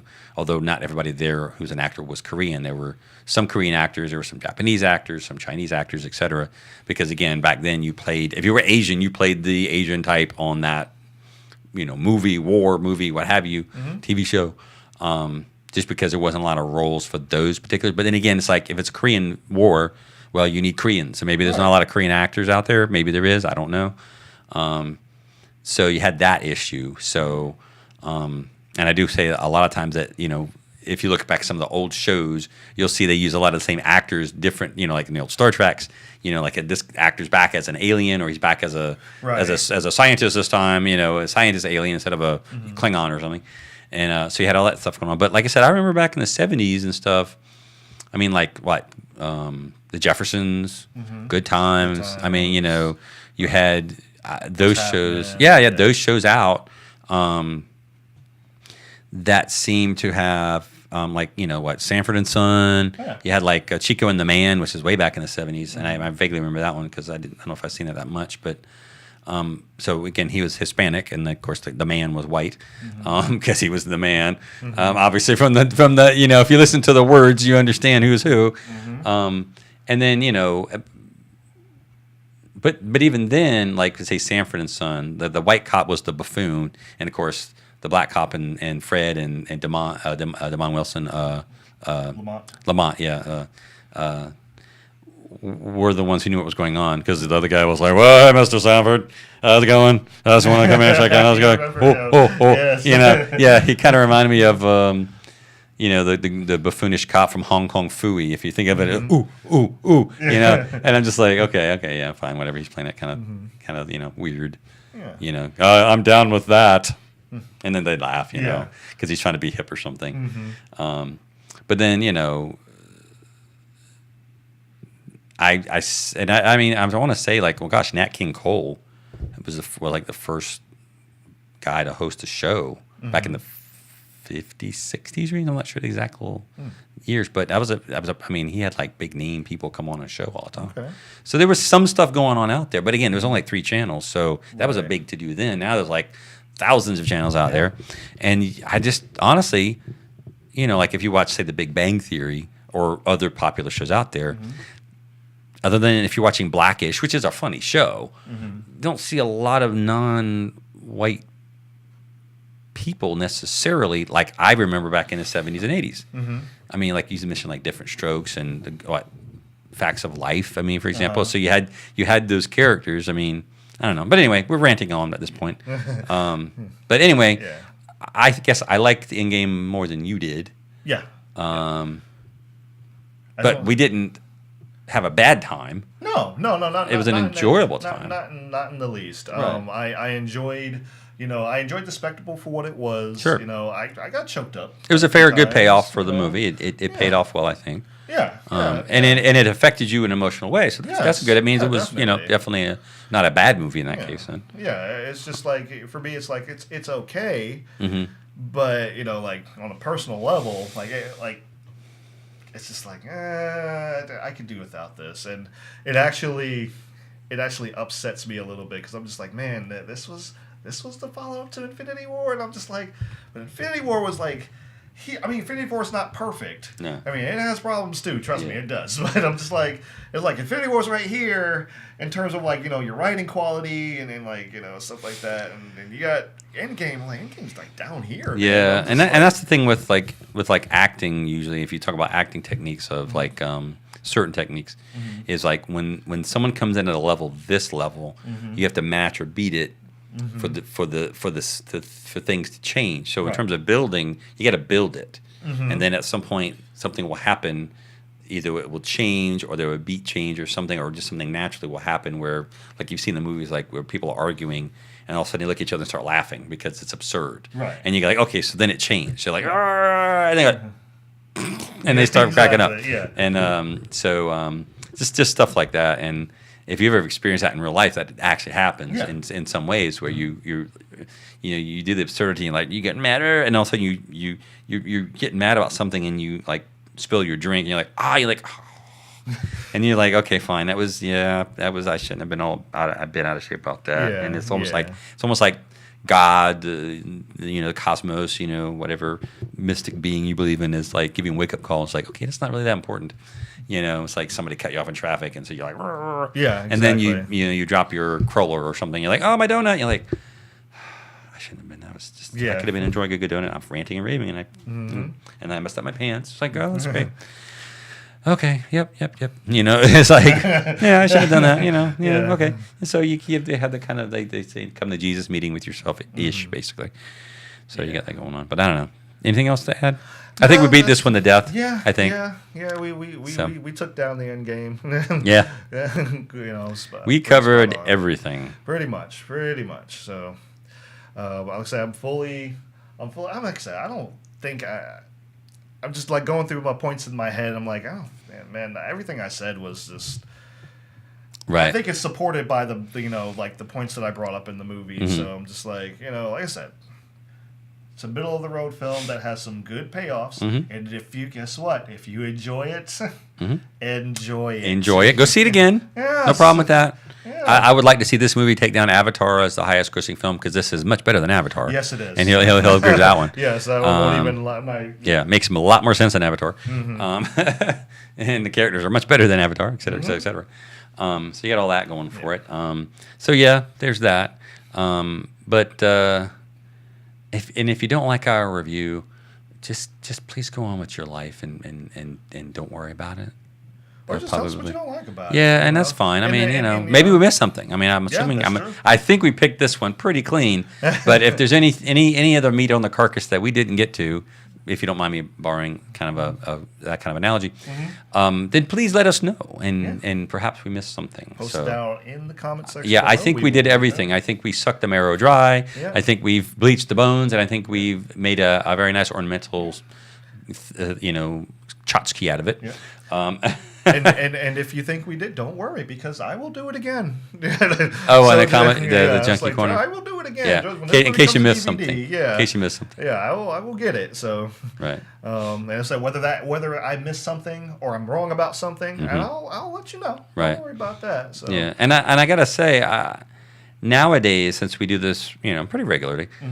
Is I watch movies differently, and I will say, and as some acting, like we talked about this before, we've done some acting. Is like we're not the world's greatest actors. We're certainly not Oscar-winning actors. We're not like multi-million-dollar paid actors like these guys are. Oh yeah. But at the same time, if you've done any acting, you understand how it works. So when you see something and you're like, it doesn't really make any sense as a story or a character, then when you go back and you see interviews with say like Mark Hamill about the Star Wars movie or the actress who played Captain Phasma, they really can't say much about what's going on with the character because they don't agree with it or they don't understand it. Right. Because it doesn't make any sense. Right. Because exactly. if you go back and look at interviews with the lady who plays Captain Phasma and like, why is this a good character? And she just, you can see her like trying to fish for something to say, and was like, well, because it's a female character and this other thing. I'm like, first female character, first female villain in Star Wars. It's like, there you go. Yeah. But yeah, see that doesn't address the character. It addresses like superficial things about the character, not the character's motivation, not the character's blah blah blah blah blah blah blah. So yeah, that's like, so if that's the case, then again, we call that out because we see that and we go,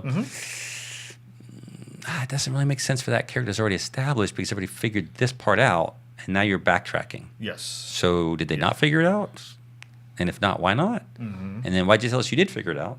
Just to later on tell us you didn't figure it out. Exactly. Because now you're undoing something but then redoing it because you think you have to fix something that didn't need to be fixed or something. And then it confused everybody because we're like, I thought it was already done. Exactly. It's like, why are they doing that again? Exactly. Did I miss something? Did I fall asleep last time? Let me go back and watch that movie. Oh, no, they did that. Okay, so if they did that here, why didn't they do that here? Why is that different? Yeah, so... I don't know. Now, we know you're really mad now. Just go to sleep tonight. Don't worry about it. It'll be okay. Sleep tight. Listen to my voice. Listen very carefully. You will be okay. All right? Everything will turn out fine. You will go on with your life, and everything will work out if you want it to. And if you don't want it to, then good luck with that. Yeah, I don't know what to tell you then. I don't know what to tell you then. Yeah, at that point, yeah. We're going to go ahead and, unless you got something else, we're going to go ahead and call it for the day. No, I think that's good. Yeah. I hear your stomach and my stomach. Yeah, my stomach's growling. We got to go eat. We're going to pick that up on the mic. We got to go eat dinner. Yeah. Gotta go eat dinner and hopefully beat the rainstorm. Oh boy, yeah. Probably not back, but definitely there. Yeah. Thank you guys for watching. Thank you guys for tuning in. Thanks guys for listening if you're listening on the podcast and everything.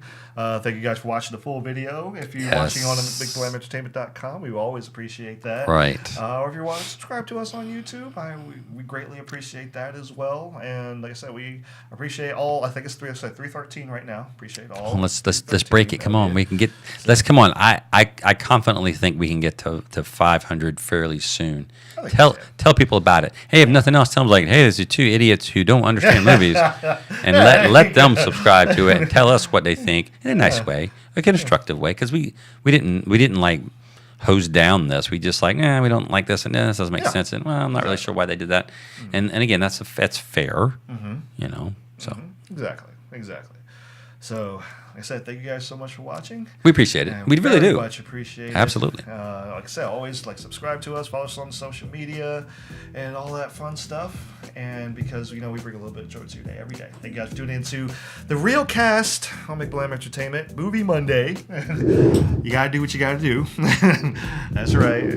True and that. We will do what we gotta do and just go get something to eat. And we hope that you do what you gotta do, and that's have a good day, have a good night, have a good morning, whichever time of day you're listening to this. And we'll see you in the next one. Bye. So,